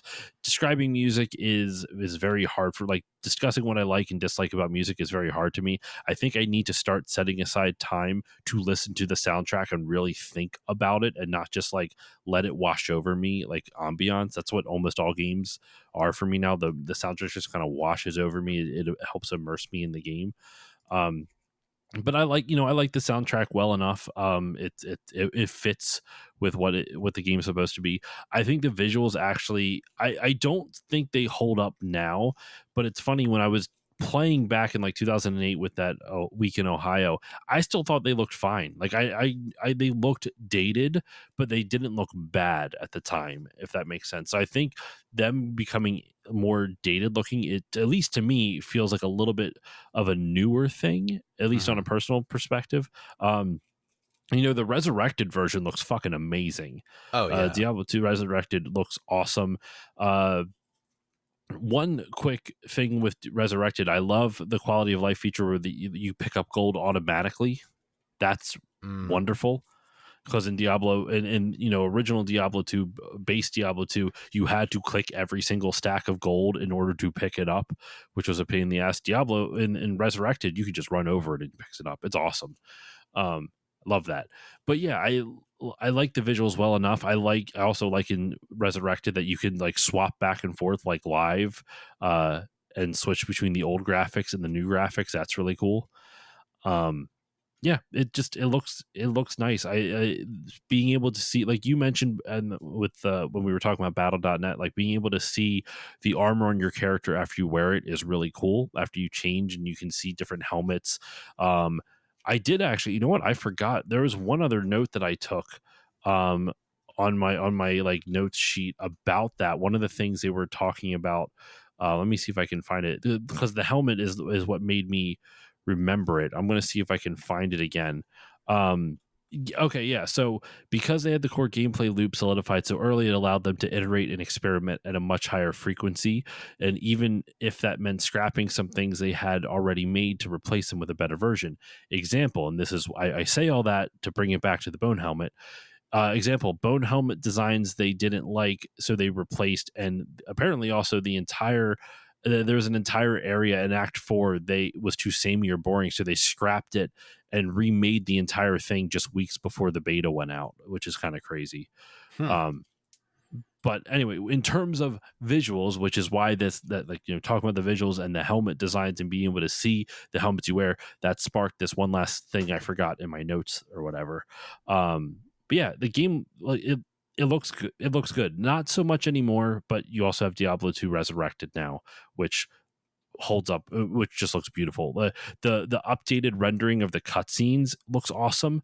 The cutscene rendering for back then, I was actually curious to see like what did it look like originally. You can tell it's dated, like specifically the character models look really goofy. Like Marius has some really goofy like facial expressions, and like Yeah. his I feel like his jaw changes dimensions every now and then. Which I find amusing. But the lighting looks really good still for like a cinematic from the year 2000. Tyrael, when you see Tyrael like fighting in like Talrash's tomb, he looks really good still. Some of the physics of like the movement of the capes and like clothing is a little bit off, but once again, cinematics from 2000, I'm not going to really like, it for the time it came out, it looks fucking amazing. Oh, yeah. Well, and that's one of the things that, I mean, to be fair, even to this day, Blizzard is still like kind of top tier with is their cinematics. Their cinematics have Hmm. always been like leagues beyond almost any other development shop. Um and that was definitely the case here. I remember basically every time I play through Diablo 2, I almost never skip any of the cutscenes, even though I've seen them like a billion times, just because they're so well done. And it's not, and the thing is like you kind of come to expect that now. I think with a lot of AAA games, that it's just this sort of like built-in expectation of like, oh yeah, this is a game, but I also expect this to be like a cinematic piece as well. That was not normal. That was not the expectation Hmm. 25 years ago. And having a game like this have this very cohesive storyline also presented in these like fantastically done cutscenes, it was like you were getting a mini movie in addition to playing the game, and that was awesome.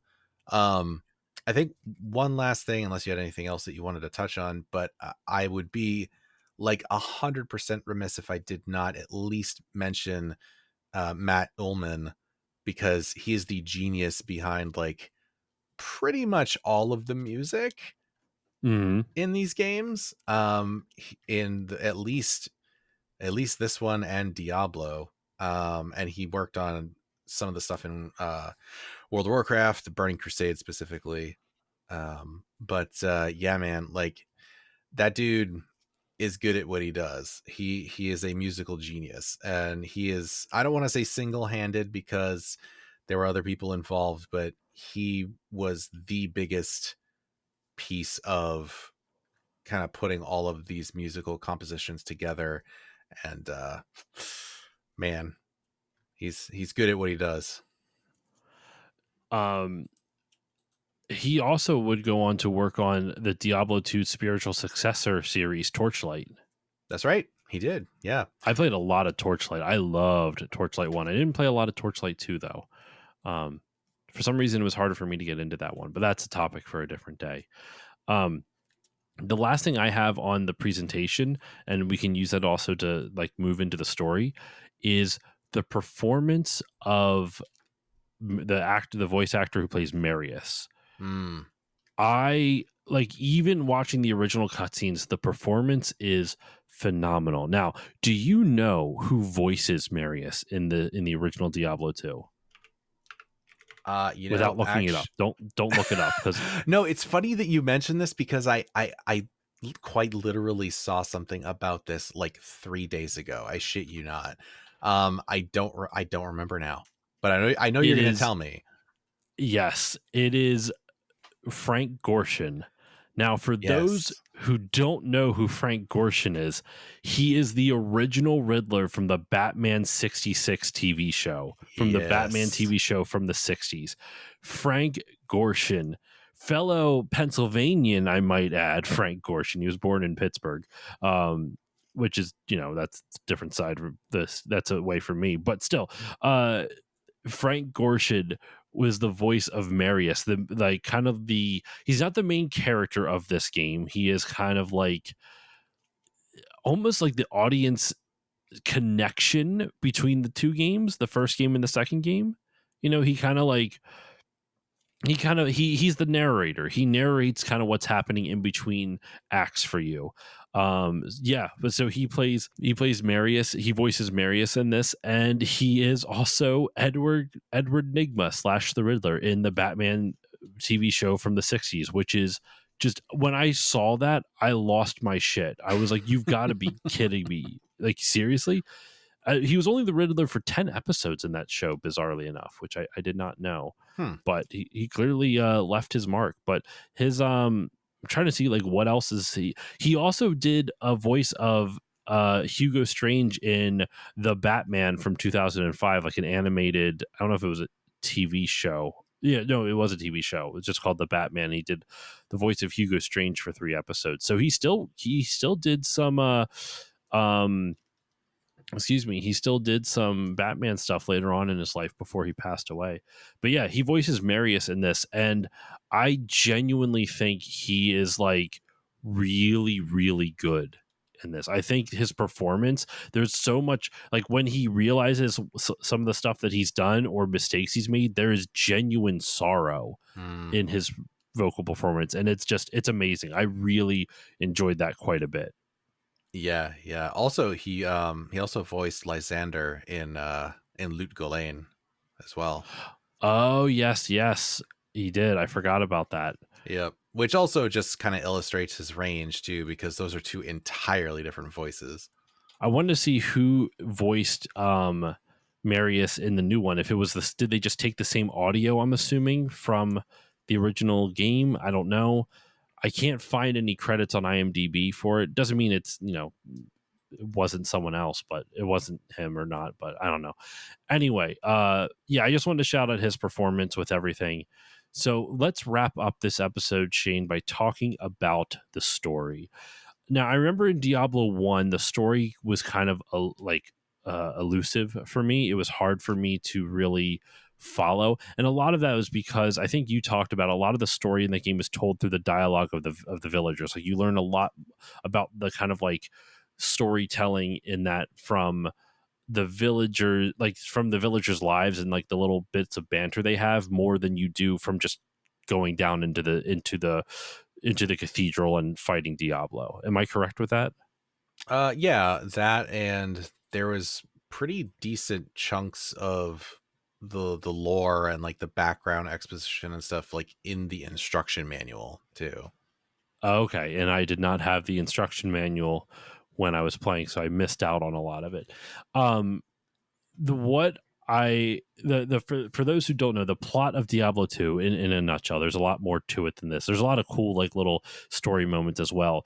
The character that you play as, the unnamed warrior who defeats Diablo in the original game, basically takes Diablo's essence and stores it within his body. I guess, is it the soul stone that's in his body, or I forget. Is there a soul stone in the Wanderer's body, or just Yes. that's Yeah, what I so thought. yeah, because at the end of the first Diablo, you take the soul stone that kind of like captured Diablo's like essence and you shove it into your forehead, and you use your body basically as a containment device, because you figure like, well, I if there's anybody here that's going to be able to contain this thing, it's probably me because of how strong I've become. I defeated him. Yeah. Yeah, but that is hubris, as we come to find out. And the Dark Wanderer, basically, he, in the beginning of the game, like one of the opening cutscene, you see Marius, this character. I think Marius first appears in this game, right? He's not in Diablo 1, is he? No, no. I didn't think so. He is in a prison cell and he thinks he's talking with the Archangel Tyrael, and he's relaying all the events of the story of the game that we're about to experience.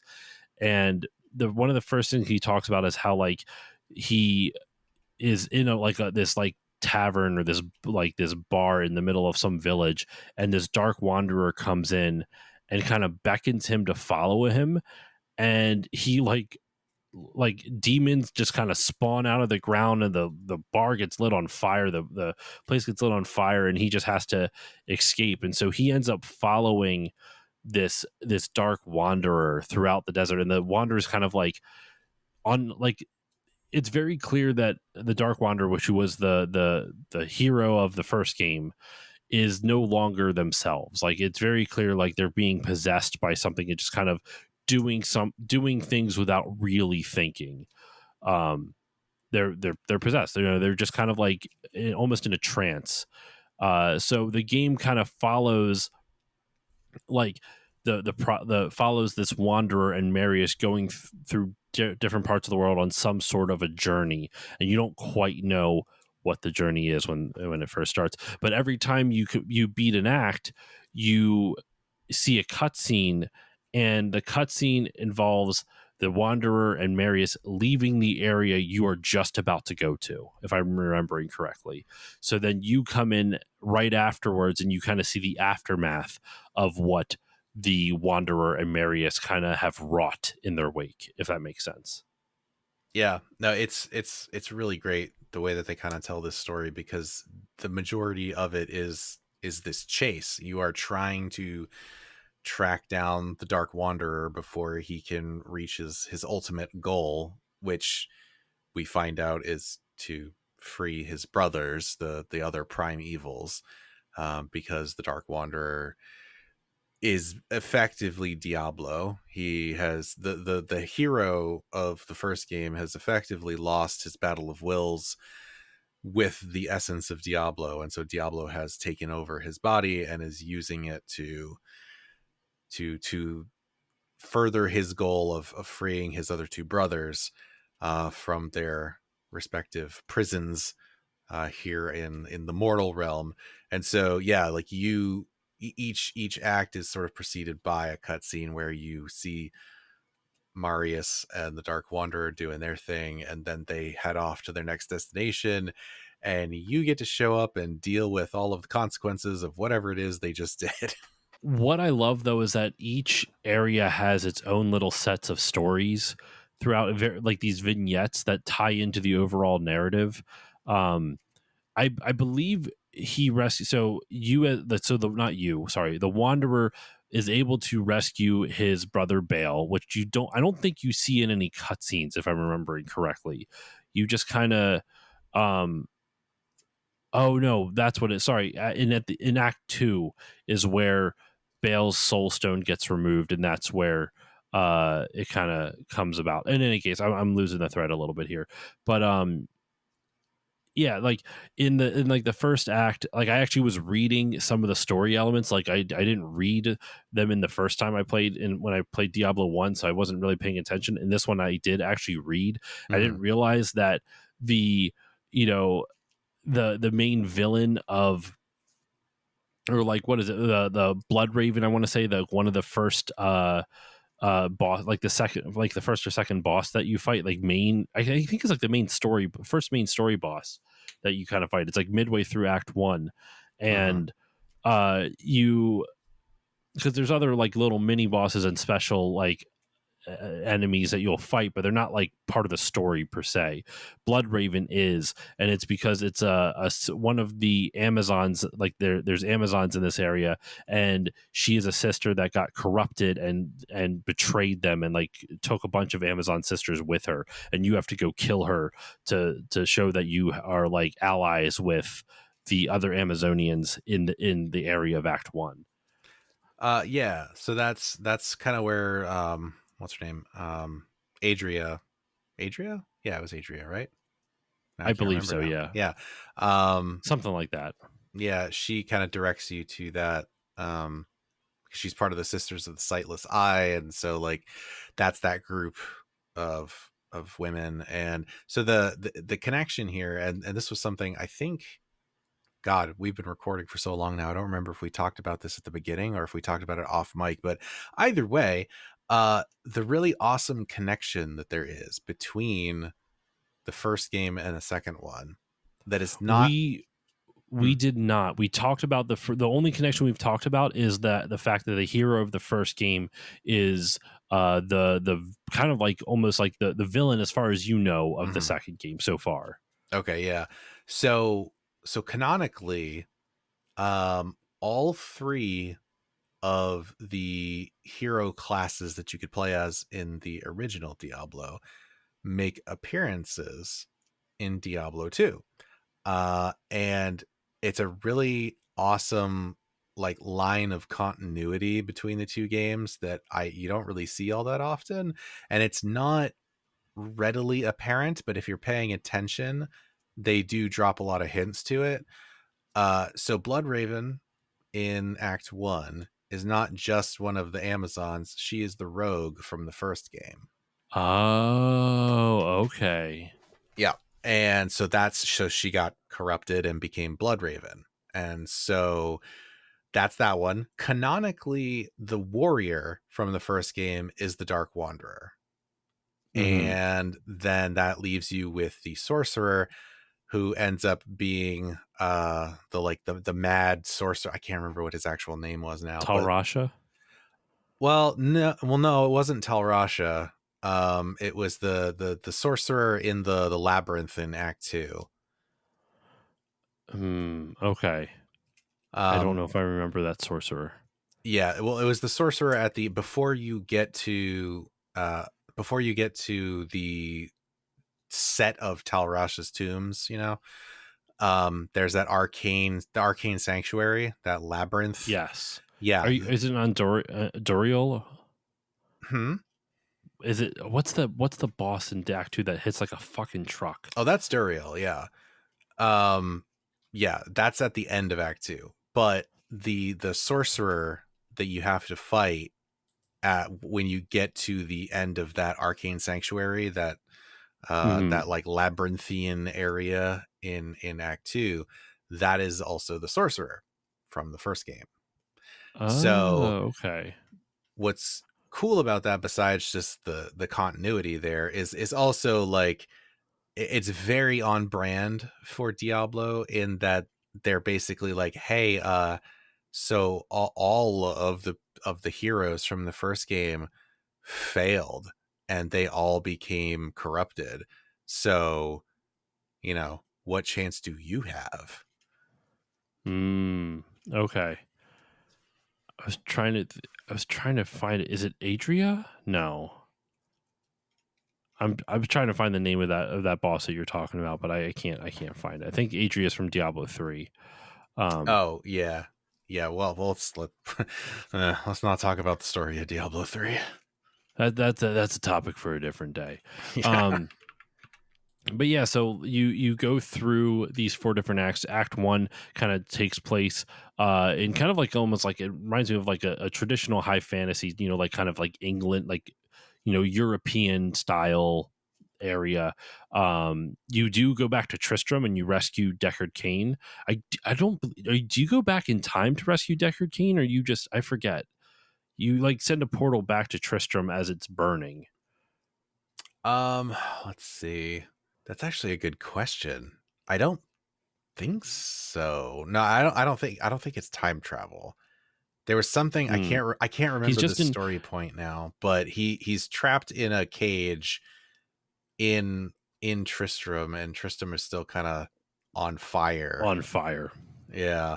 Well, in the second act, they go to kind of like an Egypt type of thing, like an Egyptian style thing, and they are searching for Talrasha's tomb in that one because Talrasha uh, basically put Baal's soul stone into himself and like told his followers to like bury him alive, pretty much imprisoned in this, and he just kind of let the soul stone corrupt him. But he's imprisoned there; he can't get out. So that's the whole kind of like plot of it. And so the Dark Wanderer goes and frees him, and actually Marius like takes the soul stone out of Talrash's chest, which happens to be Bale's soul stone, and unleashes.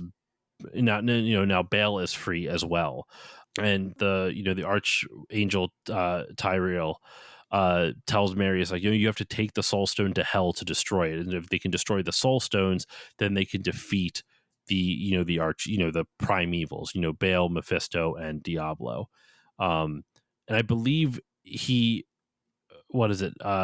Mephisto does get rescued somehow. I don't know. I'm confused with how Mephisto kind of comes in, but I know you beat him at the end of Act 3. You go to the place called Kurast, which is kind of like it's inspired by what is it? Like Mayan temples is what that's the direct inspiration for that is.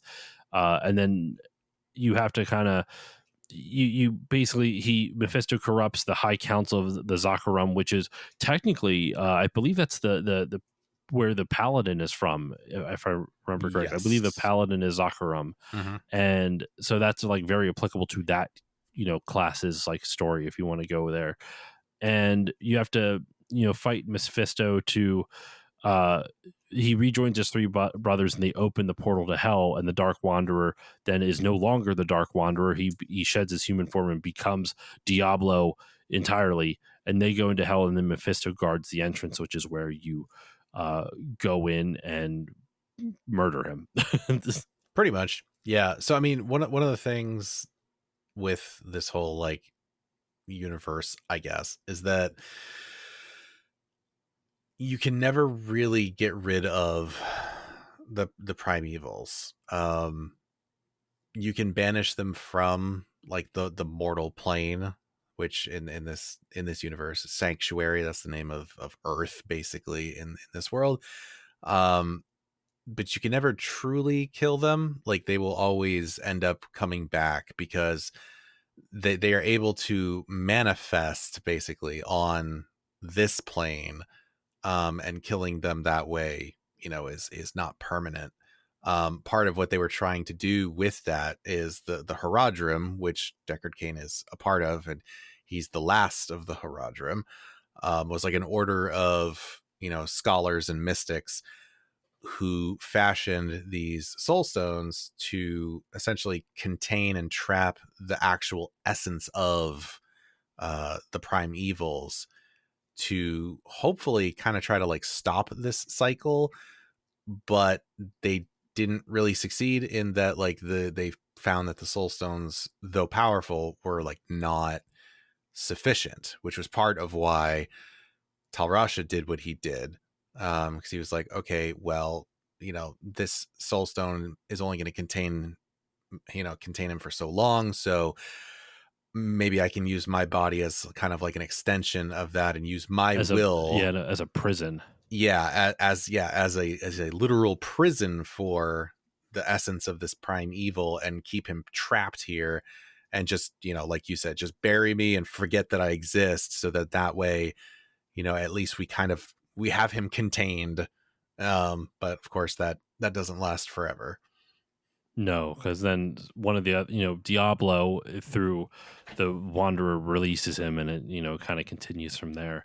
Once you do defeat Diablo in hell, and you destroy the soul stones of Mephisto and Diablo on the Hellforge, which is theoretically prevents their return, then Act 5 comes around, which Act 5 is the expansion pack, and that is where Bale kind of is going around to get his revenge.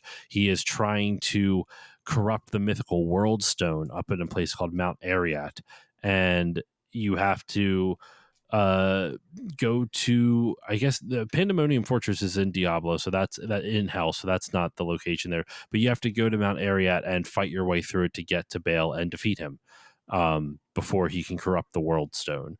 And that's, you do, spoiler alert, you do, that's how the game ends. But I love the story of this game, man, just because I think it does such a great job of taking the simplistic setup of the first game and fleshing out so much of it. Like, the fact that the knowledge you dropped on us of like all the original classes appear in this game somehow, like the warrior being basically the antagonist because they become Diablo, right? Right. Uh, like that's such a great, like, it's not a plot twist it's a plot twist, but not in the classical sense where it's like they suddenly reveal it to you at the end. Like it's kind of known because if you played Diablo 1, you would have seen the cutscene of him shoving that thing into his forehead, and then he's wandering around with that thing in his forehead in this game. So like you can see the continuity there. But like seeing how, like, okay, well, what would be the effects of someone shoving a demonic essence into their forehead? And they kind of play into that. They explore that a little bit. And I just think they do such a great job of fleshing out the world and kind of adding like a lot of like fun, like Christian mythological elements to it. Like the stuff that, evangelicals don't really talk about, but it's still in the Bible type of shit. Um, Yeah. and I love it. I love that type of thing. I think they just did such a phenomenal job with this game story. The world is interesting. Like what's so crazy is that the characters are interesting even though your characters don't have a personality. They're just nameless wanderers, nameless adventurers, right? But you're invested because of the continuity between the first game and this one. You're invested because you it's such a simple setup of like you're chasing this guy. You know that it's Diablo, you have to chase him, and they give you the player they make you the player care about the stakes of Sanctuary, which is such a cool thing to me. I love the story of this game. Yeah, I think, and it's a dangerous proposition because you could end up going the route of, I don't know, like Kingdom Hearts 2, for example. What Where, are you talking about? hey, listen, man, I love Kingdom Hearts, but that story is bonkers. And 2 kind of took what was a very like straightforward and contained story in the first one and was just like, okay, but what if we made it confusing? Okay, great, awesome. I've said it before and I'll say it again. The problem with Kingdom Hearts, I remember when Kingdom Hearts 3 came out, I remember the running gag was that, well, are you excited for Kingdom Hearts 3? And they're like, well, or no, sorry. It was like, can you explain to me why the Kingdom Hearts timeline is confusing? It was like, this is like a fake like conversation someone's having. Mhm. And the answer would be, well, Kingdom Hearts 3 is the 8th game in the series. Uh, That just scratches the surface. And that be well, because Kingdom Hearts 2, there is a very crucial mid game. You need to play Chain of Memories to understand everything that's happening in the beginning of Diablo 2, of Kingdom Hearts 2. Mhm. And well, as much as I love Kingdom Hearts 2 and it's very confusing, I don't actually dislike that, but only for, well, I think more ironically I don't dislike it, but I don't know. But with Diablo 2, it's just such a breath of fresh air with how straightforward it is. Yeah. Yeah. And so I think I think Diablo 2 does a really great job of expanding on a lot of really what was just kind of like hinted at in the first game. And even still, there's still a lot in this game that again gets hinted at that they don't really cover extensively. Like they had slash have, but I'm gonna go with had this like really grand vision for this universe, and it ends up going really deep. I won't go into all of that of course today, but I mean, even just like you're talking about the expansion and like fighting Baal because he's trying to get to the world stone, or like, well, okay, why is that important? Like, what the hell even is that? I mean, the world stone is basically this source of like near infinite power that literally can shape realities or like unmake entire worlds, and it's the reason that Sanctuary exists. Like, it was used to create Sanctuary, and yet most of the people who live in Sanctuary have no idea that it's even there. um and his goal is to like basically try to corrupt it to his own nefarious ends. But like, there's so many like little threads, like the soul stones we were just talking about, that the Haradrim were trying to use to contain the prime evils are fragments of the world stone. um Oh. yeah, like, it's, man, there's so much to go into. It's a really cool story. It's part of the reason that I love nerding out about this so much, is because I adore the amount of detail that they put into this. Especially, and I said this on a recent episode that we just did on our show too, and I can't even remember what it was we were talking about now, but I just really, really appreciate it when folks put the amount of time and effort into all of the details that like most people won't even see or even care about. But the fact that they did it because they wanted to have this like very holistic view of this thing they're trying to create and make it feel legitimate and real is just awesome. Absolutely. It's I feel like, Shane, just thinking about this, maybe I should have you back to do a Diablo story episode where we focus solely on breaking down the narrative of Diablo 1 through 4 and all the warts and all. Like, Do you want to talk for like 6 hours? Because I think that's what that's going to take. I'm tempted. I am damn tempted because, like, I think one of the reasons Diablo has been scratching that high fantasy itch for me is because it, how can I put this? Sometimes I feel like in like I could, one of the reasons I could, there's a lot of reasons I couldn't get into like Elder Scrolls games, but when I have tried Elder Scrolls games, like I've played a decent amount of Skyrim, um the the world is obviously incredibly fleshed out. This is not a criticism of the game, but it feels like it's a little bit too wrapped up in like you have to read all the books and shit to like understand a lot of the world building, Mhm. versus Diablo, the way they lay out the story is much more simplistic. And there's pros and cons to that. Some people like in Bethesda games and the Elder Scrolls games, the worlds are that much more in depth because they have the ability to kind of flesh it out the way they tell their stories. Um, in Diablo, it's much more simplistic, but it allows for a lot of depth if you decide to go look.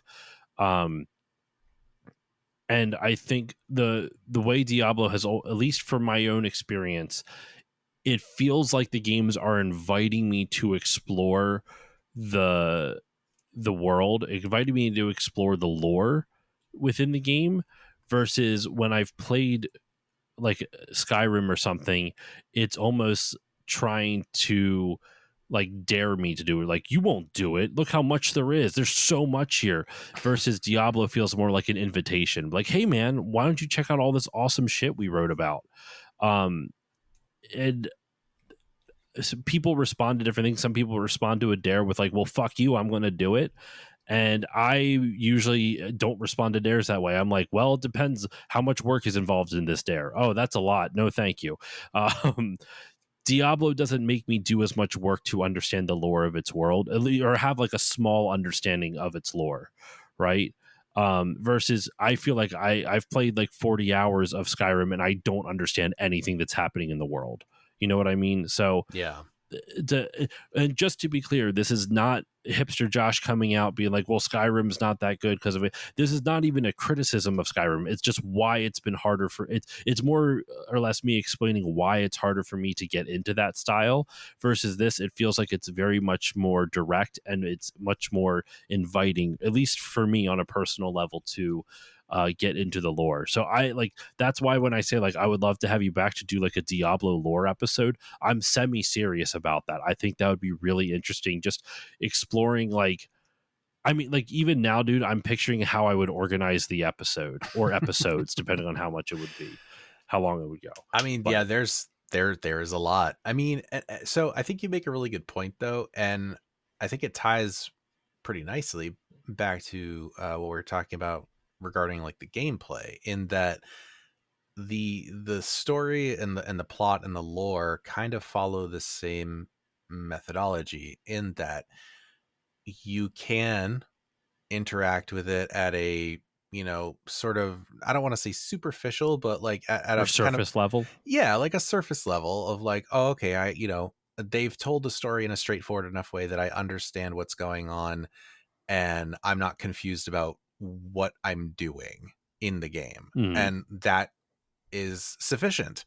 But then you have this other like layer to it, basically, of like, oh, okay, well, if you want to go beyond that, there's also all of this like extra material that we wrote in the instruction manuals, and there's, these little tidbits sort of layered throughout the game if you really want to talk to like the NPCs, and they'll drop hints about things, or like even there's a map of Sanctuary in the Diablo 2 manual, and it's like a subtle thing, but if you look at that map, you're like, what are all these other places? Because you don't go to every single place on that map of Sanctuary in Diablo 1 or 2. So like there are places where you're like, oh, okay, yeah, we went to Kurast. Okay, that's in the Kyrgyzstan region. Great. What the hell is Skazglen? That's like a whole area north of Kyrgyzstan that we never even touch. Like there's these little things where they've like fleshed stuff out, but then just like refuse to elaborate. And I think that's awesome, because it's like it gives you just enough to be like, oh, but what is the rest of it? And you want to know more about it, you know? You know what? And like thinking about what you said about how it kind of reveals its world to you. Um, it I know I've been bringing it up a lot, but like I said, I'm completely enamored with Wheel of Time. But something that Robert Jordan does in the author of the Wheel of Time series, does in the very first book, and there will be no spoilers in this, I promise, listeners, for those who may want to read this series at some point. Um, the book starts off in this small village called Emmonsfield, and you learn. It starts off a little slow because you're learning your main characters. You are learning about their world, their entire worldview in those first few chapters. You hear about a celebration called Beltane, and you learn, or Beltane, I don't know how. I apologize for any Wheel of Time heads out there who are mad at my mispronunciations, but you learn about their traditions and their holidays, and how they kind of view like even this, like the villages up, like on the road up north of them and south of them, and all this other stuff. And then the adventure hits, and then they get thrust out into this grand adventure, and they have to leave their small village. I'll keep all the reasons for that off there because I think it's more fun to read it. And they go on this grand adventure, and as they go to more towns and more villages, Robert Jordan slowly layers on the complexities of the world. So both the characters who are from the small village and know nothing of the outside world are learning about the outside world, so are you, the reader, because this is a brand new fantasy world that you're like learning about. And it creates, the way he adds that complexity is by just doing it one layer at a time. And I feel like sometimes in fantasy, whether it's a Final Fantasy game, I always think of Final Fantasy 13 in this regard, where they kind of throw just a bunch of proper nouns at you, where they are, they are listing 1,000, like 50 different things that are like, different societies and different factions and different groups and different cities and different religions, but they're all made up for this world, but they don't give you the context for any of it to make sense. And you have to play the game for the context to come out, for you to understand everything. And I don't mind that, but sometimes that makes it hard for me to get immersed in a story if I'm just constantly trying to figure out what the fuck you're talking about because you're speaking in proper nouns, if that makes sense. And I feel like sometimes, and this is I'm not to throw shade at Skyrim again, I don't think they do it nearly as bad as Final Fantasy 13 is atrocious with it. Like, it's so many like things thrown at you all at once. But with like Skyrim, it's a lot less. And in Diablo 2, like, you don't need to know much, right? Diablo 1, perfect example. Like, if you're going by the same thing, Diablo 1 is the Emmons Field, if we're going with this Wheel of Time comparison. You know about the little inner workings of Tristram, and that's it, right? And you're going down to hell, and that's about it. You hear some hints and some inklings about stuff from the outside world, but for the most part, the focal point is in Tristram. And then the second game, a lot of those inklings and things that they've kind of hinted on, the foreshadowing, gets played out more in the second game, and you learn more of the world, and they expand upon it from there. And then, assuming Blizzard would have done their due diligence and the story progressed in a logical way, it would have continued on, so on and so forth. But like Diablo 2, I think it works really well with it because it takes the very simplistic base of Diablo 1 and expands upon it both in terms of gameplay and in terms of narrative and in terms of world building, where it doesn't feel like it's overloading you with a lot of proper nouns and a lot of exposition and a lot of these events and things that you're supposed to be aware of but you don't understand at all. And they don't overload you with it. They allow you to kind of experience it as time goes on, and then that piques your curiosity, and so then you want to look further into it. Yeah, no, for sure. Yeah, and it's unfortunate because I think not that it's perfect, because obviously it's not, but it's just really unfortunate that kind of the direction that things took after 2. I like to think of it as like 1 and 2 are sort of like a very nicely self-contained story, and I kind of leave it at that, because 3 just, man, they go and like specifically retcon things from Mm. 1 and 2 that just should not have been touched, and it's a mess. But anyway, that is a totally different discussion for a different day. But yeah, man, I don't know. I mean, you know what? If you if you're really serious about doing a lore episode or something like that, I'd probably be down for it. I could probably talk for a lot longer about that. So I might talk to you off mic about it because I have some ideas of how to organize it as well. okay, Which that would be the hardest part, right? I don't think we could just shoot off the cuff like we do with these episodes here, where we kind of like we have a loose like format, and then just kind of let the conversation goes where wherever the wind may take us. But like in this, I feel for like a lore episode, I feel like it has to be a lot more structured and nuanced to not nuanced. That's not the right word. What the fuck am I talking about? But more structured than like a normal episode would be. But we'll see about all that. But let's wrap up this episode though, Shane. We are going on 2.5 hours, I know. which hell fucking yeah, because I think our first episode on Diablo also went like 2.5 hours. So we're keeping with the tradition here of just going for obscenely long amounts of time gushing about Diablo games. So I want to let's go into final thoughts, and I'm going to give you the final word as the guest, as that's something that you guys do over at Retro Hangover. So as a good podcaster that I am, I'm going to steal it. And you will get the final word on this. All right. Diablo 2 fucking rules. That's all I got. Like it's a great game. It's a lot of fun. If you like action RPGs, obviously this is the granddaddy of action RPGs. It's not the first, but it is kind of like what everything else kind of ended up being formed around and based around and all that other stuff. Kind of like, Dune 2 became the progenitor of everything with RTS games and whatnot. So Diablo 2 is great. It's an awesome game. I loved replaying it for this episode. It's still a lot of fun, and I will probably continue to play it at least forever. It's just so I still enjoy playing it, and that's all I got. I know it's kind of short and sweet and a little less talky than I usually do, but I love this game. So Shane, over to you. Final thoughts on Diablo 2. I mean, this is a defining game of like my life. So I'm probably a little biased maybe. Um but yeah, man, it's great. I mean, there's a reason that it kind of served as the template for action RPGs. Like, well, I'm talking in the past tense, but it still is to this day. People will still reference this game when talking about how to design an action RPG. And, over the last like 2.5-ish hours, I think we've brought up a number of flaws that the game does have.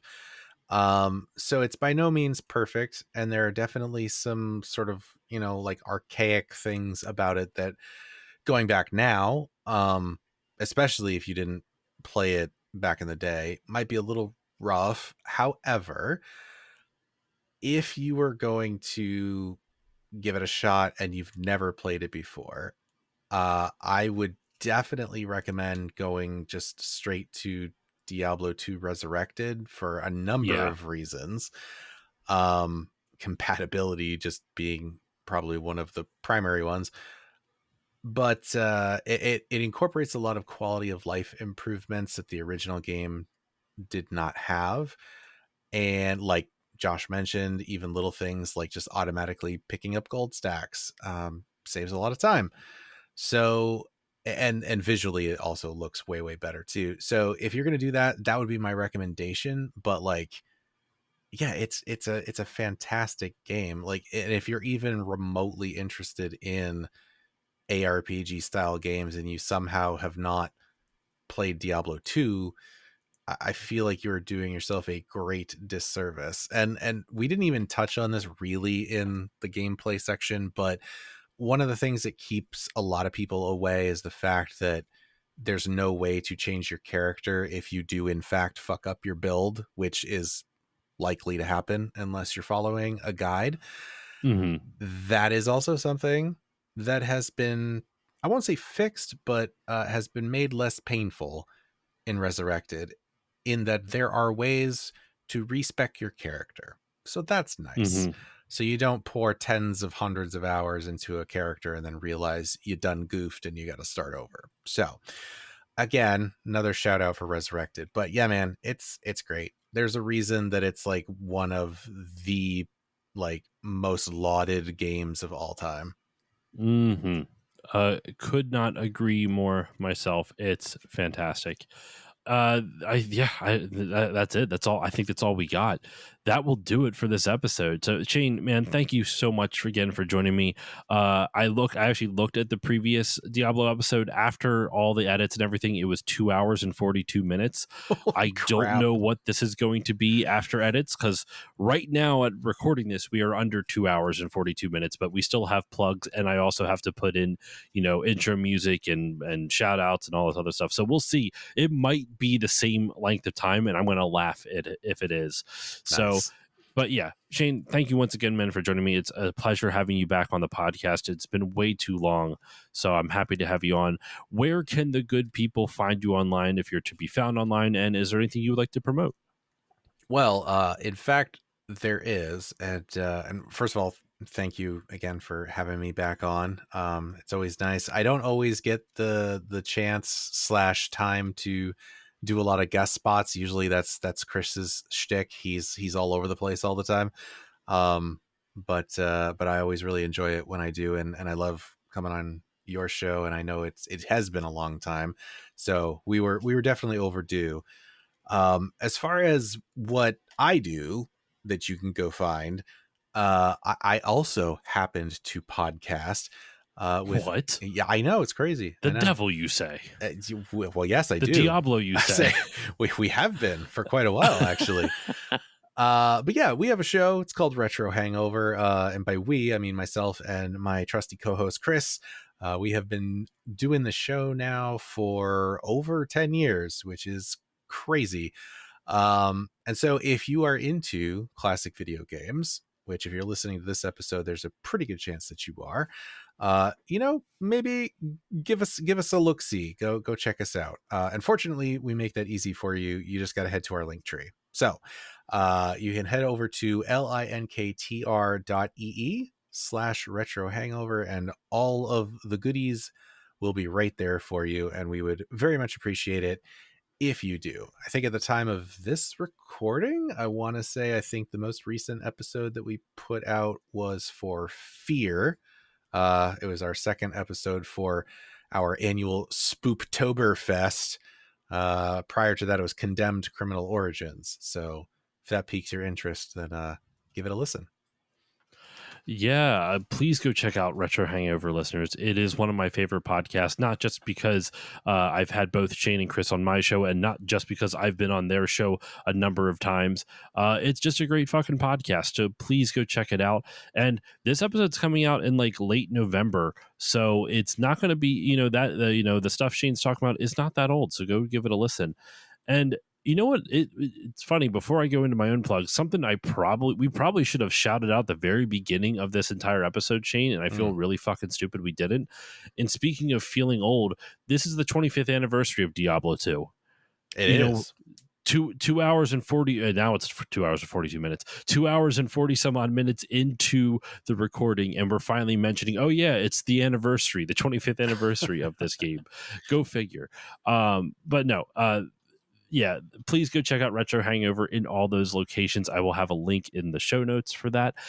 If you want to support my show, you can do so in a number of ways. If you want to follow me on social media, that's probably one of the easiest. You can follow me on Blue Sky at stillloadingpodcast.com over there, on Instagram and Twitch at Still Loading Pod. I stream on Twitch whenever the hell I'm able to or feel like it. It's kind of all over the place. So if you want to know when I go live, just follow me over there and then you'll know. You can also give it a 5-star rating or review on whichever podcasting app you use. It does help more people find the show, and it pleases the algorithm gods, or so I'm told. If you really like the show, there is a Patreon, patreon.com/stillloadingpod. For as little as $1 a month, you get all the episodes a little bit earlier with better audio quality, along with patron voting rights, which at the time this episode comes out, just a few weeks ago, was an episode on the adventures of Bayou Billy for the NES with me and another Josh from the Imperial Scrolls of Honor podcast talking about that one. That was a patron voted game, and there's quarterly polls as well as a big annual backlog month poll. So lots of ways for you to help guide the direction of the show. For $3 a month, you get all the things I mentioned at the previous tier, plus patron shoutouts, which you heard at the beginning of this episode. For $4 a month, you get all the previous stuff, plus 2 mini bonus episodes every single month. And for $5 a month, you get everything, all of the previous stuff, all the shout outs, the mini episodes, the patron voting rights, early access. And you also get access to my monthly movie podcast, which at the time this episode comes out is called Still Muppeting, which I don't have a funny tagline for that, but it's me and Doug Leaf from the Nostalgia Marcanum podcast just having a grand old time putting our fucking hands up puppets. I don't know where to go from this, but we're covering all the Muppet movies and a bunch of some of the Jim Henson stuff as well. And this month we cover the first episode. We're covering the original Muppet movie, so please, from 1979, if I'm remembering correctly, is the year. So if that interests you, please consider going over to patreon.com/stillloadingpod. But that's it. That is all the time I have for you on this episode of Still Loading. Thank you all so much for listening. Shane, thank you once again for joining me. Thank you for having me. And with all that said, listeners, I will see you all next time.